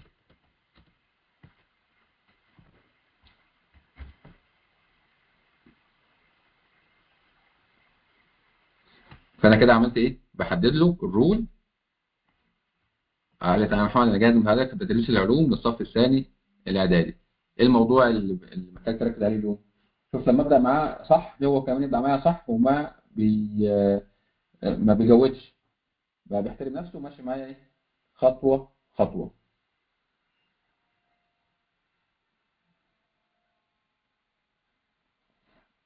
تمام.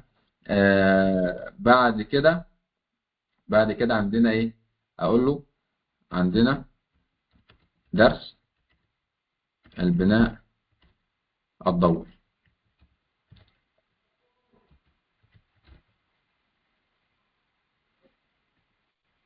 محتاجين نوضحه بطريقة مناسبة للطلاب المرحلة في المرحلة دي.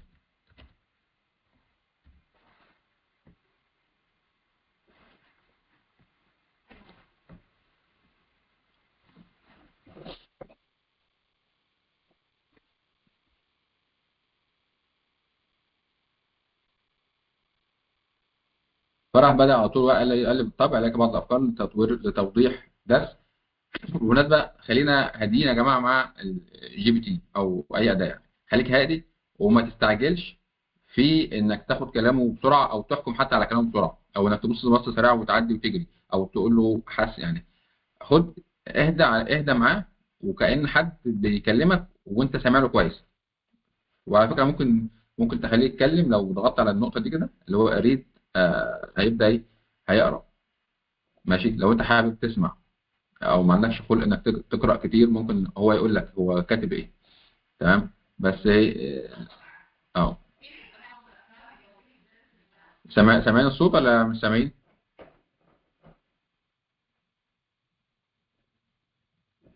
ممكن تكتب له في الشات لو سامعين الصوت اللي هو بدأ يتكلم بيه.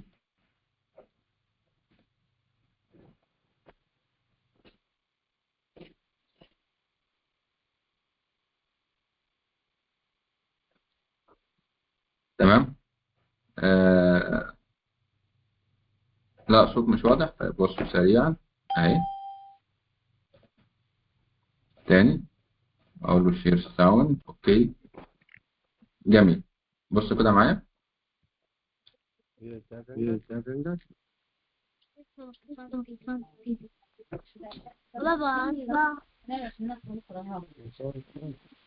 خلاص لا تحرمها لك بس اديني فرصة. ها.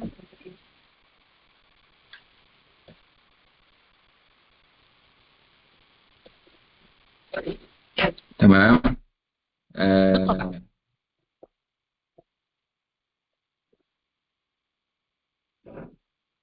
إليك بعض الأفكار هيبدأ يقرأ كده صوت كده. انتوا سمعتوا الصوت او سمعتوا ان لتوضيح درس البناء الضوئي بطريقة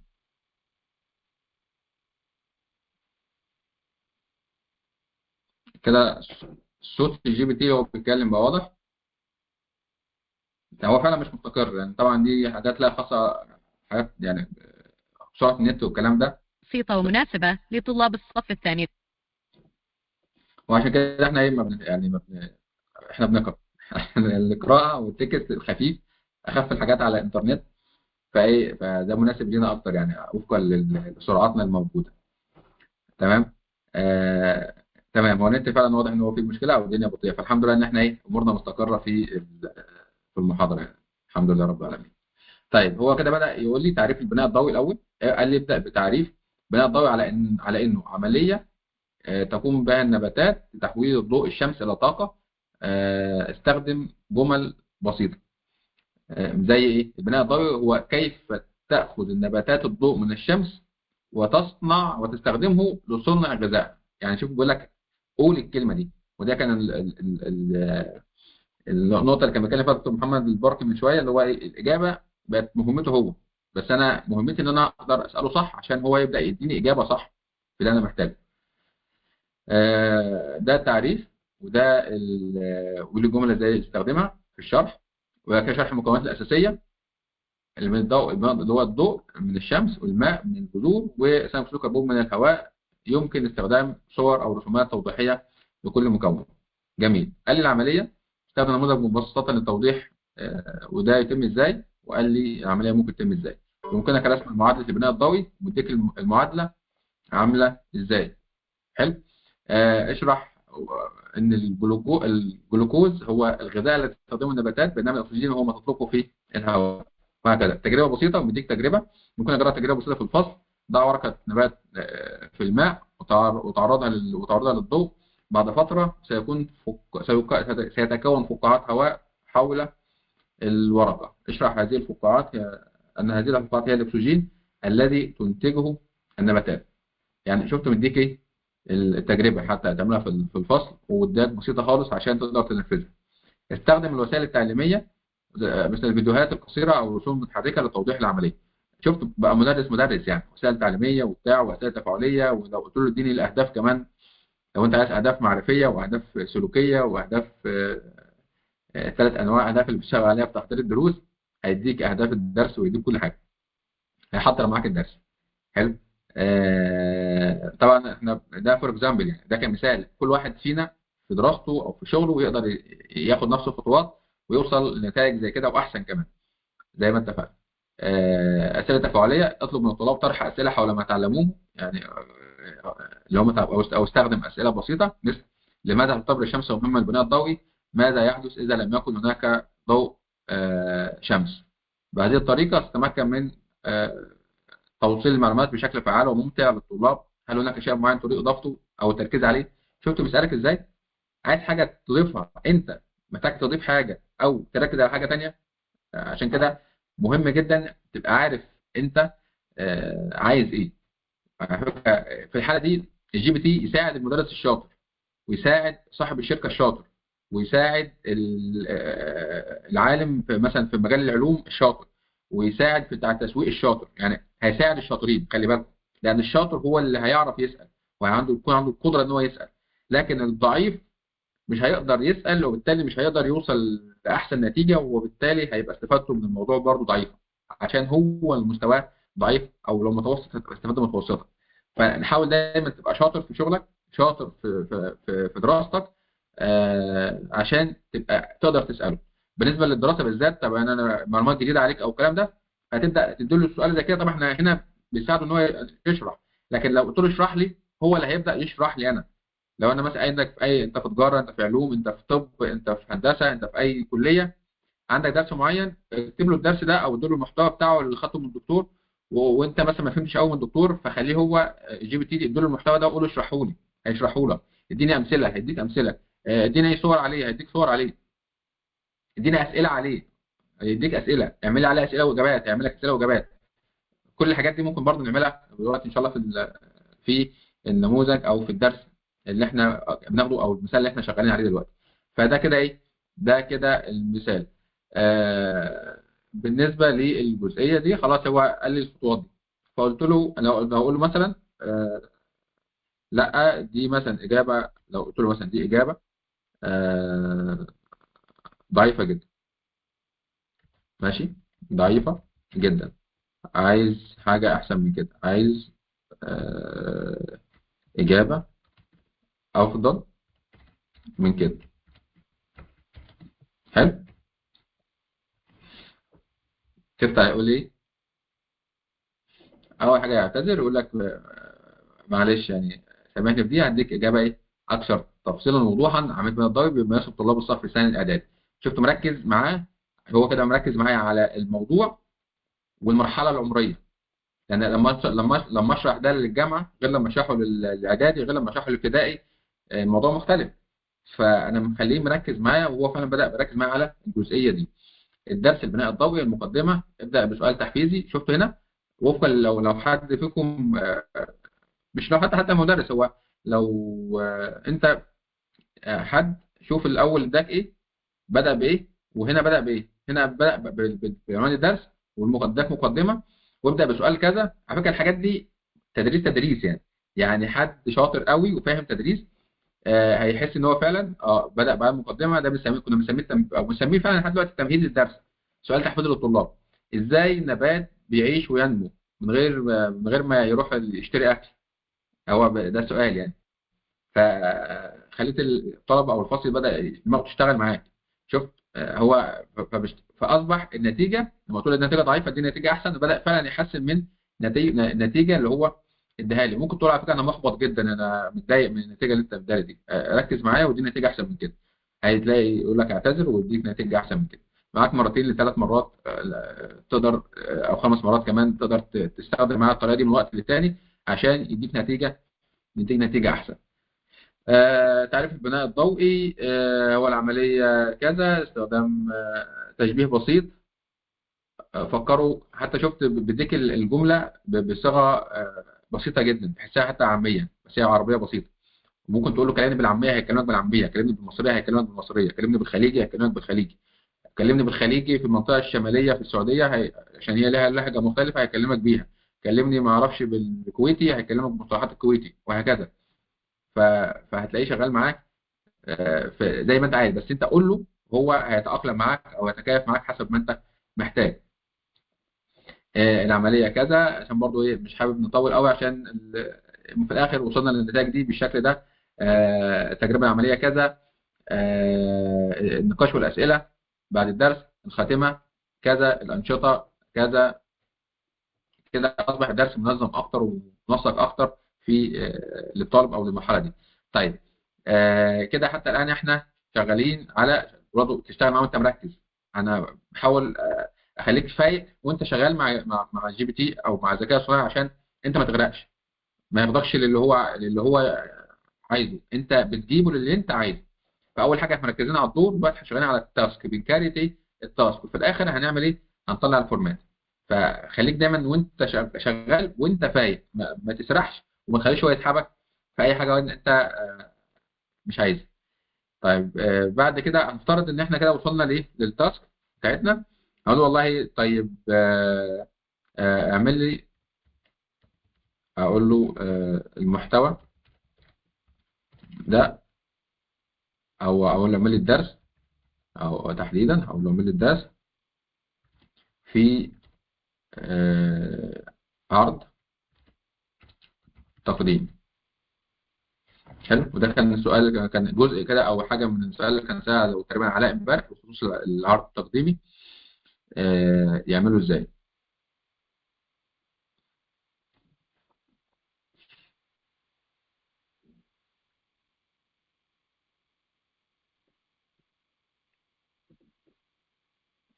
يا راجل، ده هو عمله كمان طب هتعمل داونلود؟ هيعمل داونلود ولا ما يعملش داونلود؟ داونلود فايل. ايوه، والله محترم، والله محترم يا جي بي تي. شفت يا علاء؟ بص، هو سمعك من امبارح، وراجل ايه؟ الراجل ما تاخرش. عمل لك ايه؟ اهو عمل لك عرض باوربوينت بكام شريحه، ب10 شرايح زي الفل. اهو درس آه، البناء الضوئي، الصف الثاني الاعدادي، علوم. شفت الجمال؟ المقدمه. حلو. آه، مكونات، نتائج، والله محترم، والله تقسيمه المحتوى ممتازه.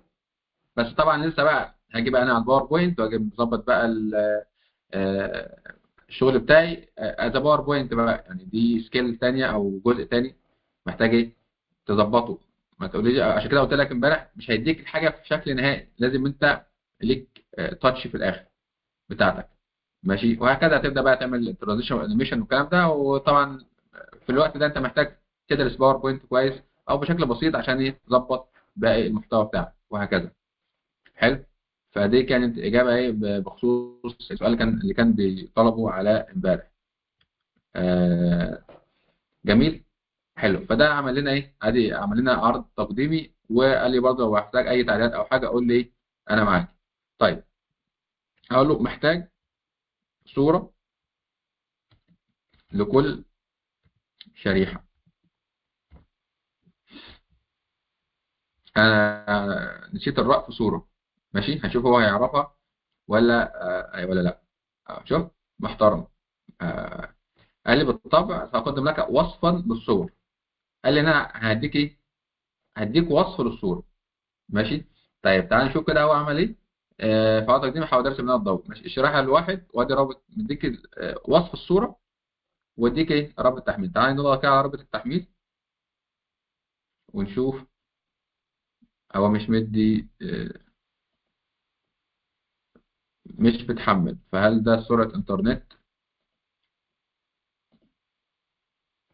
طيب هقول له صمم صورة الشريحة الأولى.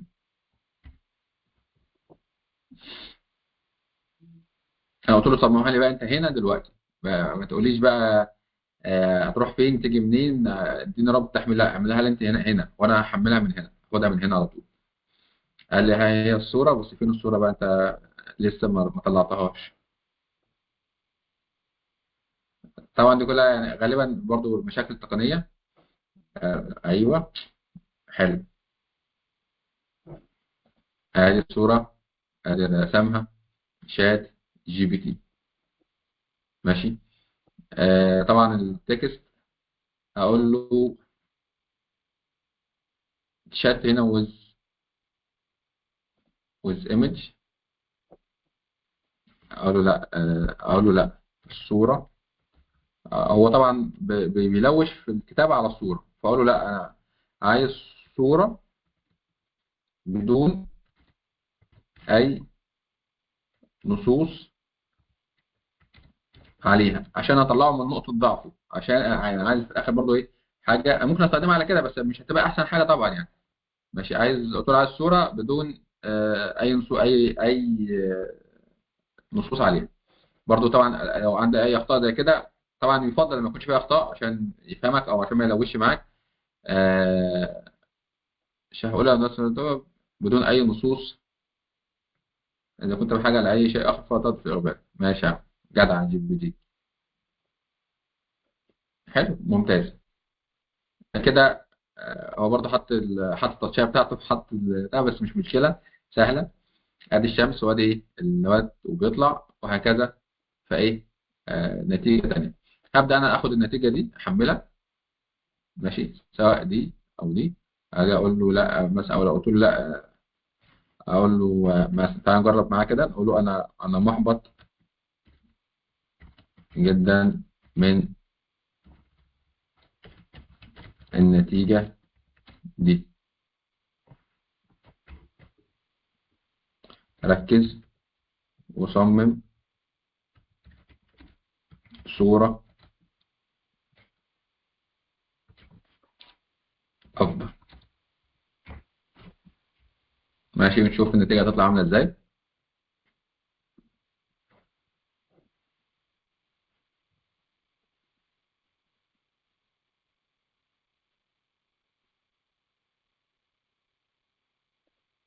افعل من الضوء تحسينات جعل اكثر جاذبيه واحترافيه، امل ان تعجبك هذه النتيجه هذه المره. اذا كان لديك اي طلبات اضافيه وتعديلات فانا هنا للمساعده. ماشي يا سيدي، طلع بقى الصوره. تمام، يعني نقدر نحاول معاها مره او اثنين او ثلاثه، بس دي عامه سواء دي او دي برضو جميله عشان نكون يعني عمليين. وحاططها لك كمان على البتاعه بتاعه البروجيكتور اهي، اللي هي بتاعه كانك عارضها من بروجيكتور. ماشي، وهكذا يعني. شوف حتى مديها لك على اداه تعليميه يعني، عشان هو خلاص عايش دور ان هو ايه مدرس في مدرسه. حلو، فيا اما انا اخدها ايه او اعمل داونلود من هنا على طول، اعمل داونلود، او اخدها هنا على طول كوبي ايمج واروح للباوربوينت بتاعي. احنا قلنا دول الشريحه الاولى تقريبا هي دي. واقول له بيست. طبعا بيست هتيجي معايا او ما جاتش بالشكل ده. لو ما جاتش معايا بيست اجي هنا اقول له سيرت بيكتشر از ديفايس، واروح على داونلود.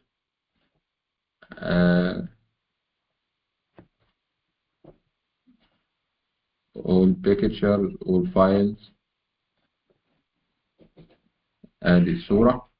لو حبيت اقص منها طبعا عندي بقى، بس دي بقى التولز، ودي التاتشايه اللي انا بقولها لعلاء، انك انت ايه ظبط بقى المحتوى بتاعك حسب ما انت عايز. صغر الصوره شويه كده، بقت ايه كده بقى.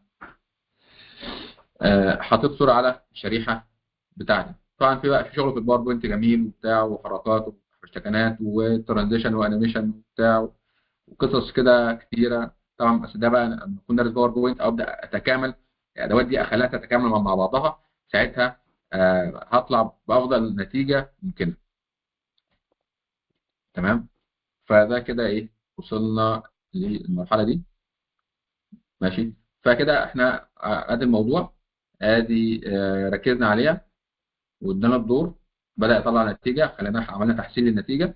بعد كده ادينا له الفورمات اللي هو بقى نرجع تاني للطريقه بتاعتنا اللي احنا شغالين بيها، اللي هي فين اهي، اللي هي الار تي اف رول تاسك فورمات بقى اللي هو احنا طلعناها في الاخر في الشكل اللي احنا محتاجينه اللي احنا شغالين عليه. احنا كده استخدمنا او اشتغلنا على جي بي تي بطريقه الار تي اف بالشكل ده، والحمد لله وصلنا للنتائج اللي احنا عايزينها. ممكن بقى اخش معاه اول وقت ندخل الشريحه الثانيه الشريحه الثالثه وهكذا، طالما ان الحاجات دي ما ظهرتش.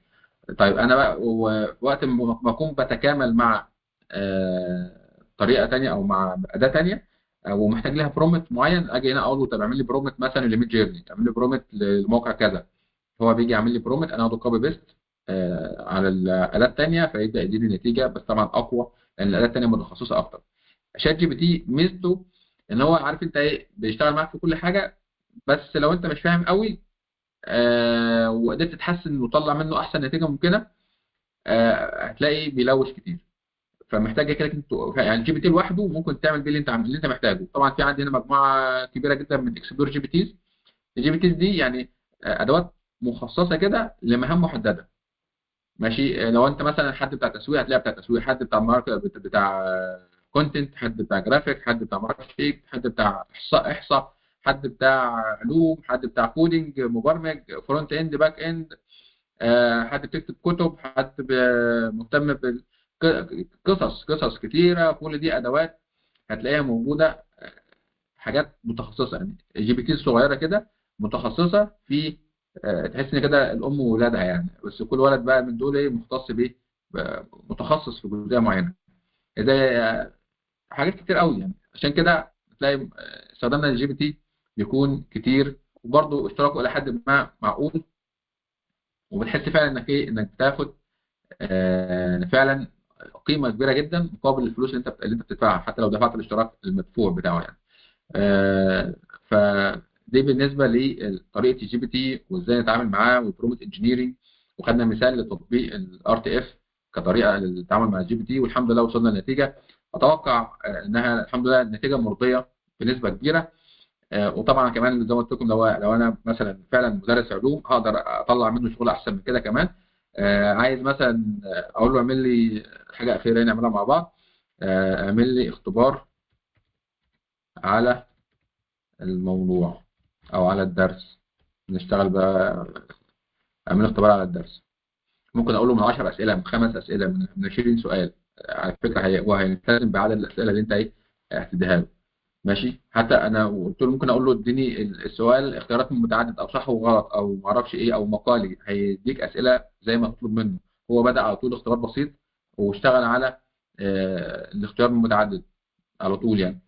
حلو. اشتغل. لو قلت له لا، قلت له لا انا عايز اخليه صح وغلط، قال لي شوف مديك نموذج الاجابه كمان عشان ايه؟ عشان انت ما تتسوحش. قال لك اجابه نموذجيه، واحد مديك نموذج للاجابه عشان تصحح عليه. ماشي. اقول له لا انا عايزها اسئله صح وغلط. ماشي. مش اختيار من متعدد. هيجي اقول له ماشي. اقول له بالطبع اداك الاسئله صح وغلط. اداك برضو ايه مجموعه من الاسئله، 6 اسئله اهو، ممكن تزود لو عايز. اديك ايه اجابات النموذجيه برضو، اديك نموذج اجابه صح صح صح خطا صح. شفت حتى ايه محترف يعني، ده اداهم لك صح غلط صح غلط عشان العيال العيال ايه بتعيش بالبركه، او ان خطا خطا ولا كلهم صح ولا كلهم خطا زي ما كان بيحصل. لا هو مشكلها برضو بشكل كويس وهكذا يعني. وممكن انت تتحكم فيها لو انت حبيت تتحكم فيها وتقول له لا انا عايز الاولى صح الثانيه غلط الرابعه صح ما اعرفش، عايز كلهم اجابات خطا، هيديك على فكره كلهم اجابات خطا، ولو كلهم اجابات صح هيديك اسئله كلها اجاباتها صح وهكذا. فكل ده عمق في التاسك او في المهمه او في الكرييشن اللي احنا بنعملها معاه. دي يبقى فاهمها مين؟ فاهمها الشخص اللي شغال معاه عشان هو متخصص في الجزئيه بتاعته، ففاهم قوي هيقدر يطلب ايه، وبالتالي النتيجه هتطلع له زي ما هو طلب، زي ما وضحنا من شويه معانا. كده يعني اتوقع ويعني اتمنى يعني ان اكون قدرنا نطبق حاجه او نشتغل وقدرنا نستفيد من الجزئيه او المحاضره بتاعت النهارده.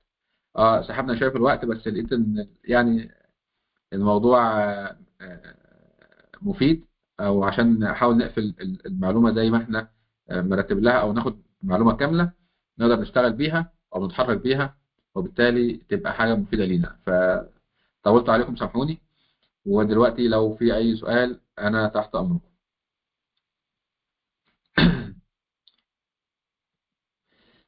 نشوف الشات عندنا مين.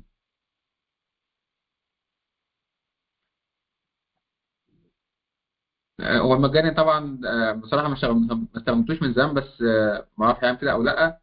فدي نقدر ايه نشوفها،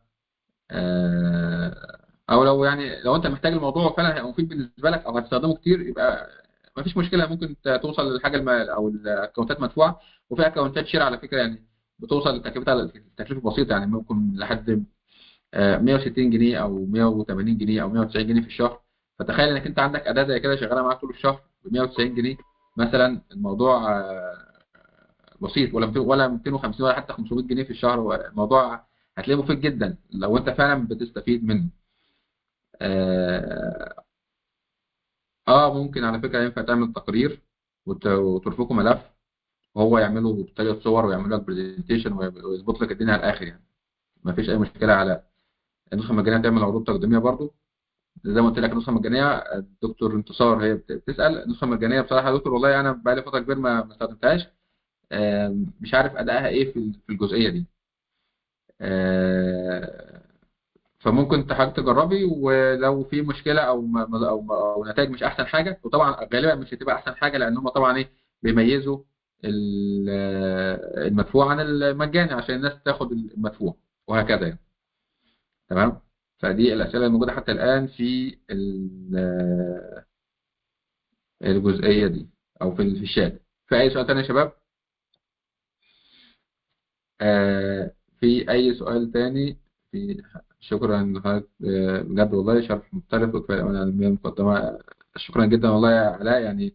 آه، طبعا اتمنى يكون يعني ايه الموضوع مفيد، واتمنى يكون وقتكم حتى يعني قدرتوا فعلا تستفيدوا منه. الامانه العلميه والله هو ده واجب اصلا علينا، يعني مش يعني مش حاجه زياده بنقدمها. هو ده واجب على اي حد بيوصل او عنده او بينقل معلومه يكون امين فيها، لان المعلومه بالذات خطيره جدا وبنبني عليها انك بتاخدها بتستخدمها في حياتك وبتاع، يعني بتبني عليها يعتبر حياتك وبتنقلها كمان لغيرك. فلو ما كانش فيها امانه هيبقى الموضوع خطير جدا يعني. فدي حاجه زي ما قلت لك ده واجب علينا، مش حاجه زياده ولا حاجه. فبس برضو اشكرك على يعني كلامك، وربنا يكرمك يا رب. ولو في اي اسئله برضو معاكم. ماشي. طيب فاطمه ابو ليل، شكرا يا دكتور. موضوع مفيد جدا، انا حاولت كتير استخدمه بطريقتك افضل يا دكتور. الله يحفظك يا فاطمه. انا كده والله يعني كده فعلا اكون مبسوط يعني لما حد ياخد حاجه جديده ويقدر ينفذها بالفعل. انا بالنسبه لي الكورس يعني حد بيطلع منه يقدر يعمل حاجه جديده مفيده ليه. عارف حاجات حلوه بس مش قادر يعملها، ده كده لسه ما خدش الكورس. يعتبر بالنسبه لي لسه ما خدش الكورس او لسه ما اتعلمش او لسه ما مرش بالتجربه دي. وطبعا يعني فدي الفكره ان انا وهنا يحصل تعلم يعني. فلو ما حصلش تعلم واحنا ادائنا اتغير بعد المحاضره، يبقى ادائنا اتغير، يبقى احنا اتعلمنا في المحاضره دي، اتعلمنا حاجه. ادائنا ما اتغيرش، حتى الاداء ده مش شرط يكون اداء عملي او بايدي. الاداء ده ممكن حتى التفكير يعني. بقيت بفكر صح، بقيت باخد قرارات صح، بقيت بشتغل صح، بقيت انصح غيري، حتى لما انصح غيري انصح صح. كل ده تحسن في الاداء او اداء جديد بالنسبه لي. فده كل ده بيتحسب في ضمن النتائج ان احنا يبقى كده فعلا اتعلمنا. ما حصلش الكلام ده او انا عرفت بس معلومات جميله ومفيده بس مش قادر استخدمها او مش قادر استفيد بيها على اي مستوى، هنا يبقى احنا لسه ما اتعلمناش. فاتمنى يكون ده بيتحقق بالفعل، بيتحقق معانا سواء في محاضره امبارح او محاضره النهارده. وان شاء الله بكره كمان مكملين معانا مع بعض ان شاء الله في نفس الميعاد الساعه 8 يكون هنكمل مع بعض المحتوى الخاص بمبادره الذكاء الاصطناعي بالعربي. ونقطه ثانيه اتمنى ان احنا نشجع غيرنا، يعني نشجع غيرنا. التعليقات فكره مهمه، ودي نقطه للاسف بتبقى ضعيفه عندنا. احنا عرفنا حاجه او اتعلمنا حاجه، يا جماعه نتكلم. إن الكلام المنتشر كله كلام سيء وكلام المحتوى الاكثر مروج ليه محتوى قليل. فخلينا نتكلم عن الحاجات الحلوه، سواء على فكره سواء كان المبادره او غيرها في اي حاجه يعني. بس احنا تحديدا عشان مثلا مبادره او احنا فيها مع بعض او مسؤوليتنا كلنا، فنبدا ايه نتكلم او نبدا نتكلم او نبدا نقول احنا اتعلمنا ايه او يعني نظهر الاستفاده. مش عشان بس احنا نقول احنا جامدين ولا احنا بنقدم حاجه ما فيش منها ولا الكلام ده. لا، هي فكره عشان ان احنا ننشر المعلومات الصح، وان احنا نساعد الجيل الموجود او الناس الموجوده او اصدقائنا سواء على اي منصه من منصات الفيسبوك او غيره، ان احنا ننشر معلومات صح. وان احنا كلنا كل ما يكون مستوانا احسن، المستوى اللي حوالينا احسن، كل ما احنا نكون مستفيدين. فخلينا نكون فاعلين ومتفاعلين جدا في المحتوى ونشره وان احنا كمان نعلمه غيرنا وهكذا يعني. فخلينا نكون فعالين جدا في الجزئيه دي. بشكركم جدا والله على وقتكم، وبشكركم على صبركم لحد دلوقتي. و استاذنا محمد المعتصم، شكرا لحضرتك يا استاذنا، والله ده انا بشكر حضرتك جدا والله على وجودك. وطبعا شكرا لكل الموجودين، واتمنى نكون وقتنا مع بعض مفيد. في علاء رافع ايده، لو عندك سؤال اخير لسه واخد بالي دلوقتي. لو عندك سؤال اخير يا علاء ممكن نختم بيه.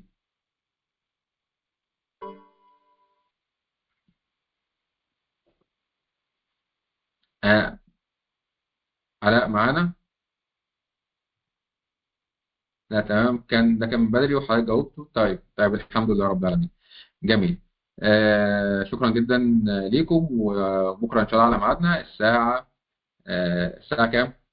الساعه 8 ان شاء الله بتوقيت القاهره، نكمل مع بعض في مبادره مصر، مبادره الذكاء الاصطناعي في العربي برعايه AI أكاديمي وTDNS. شكرا جدا ليكم، اشوفكم على خير. السلام عليكم ورحمه الله وبركاته.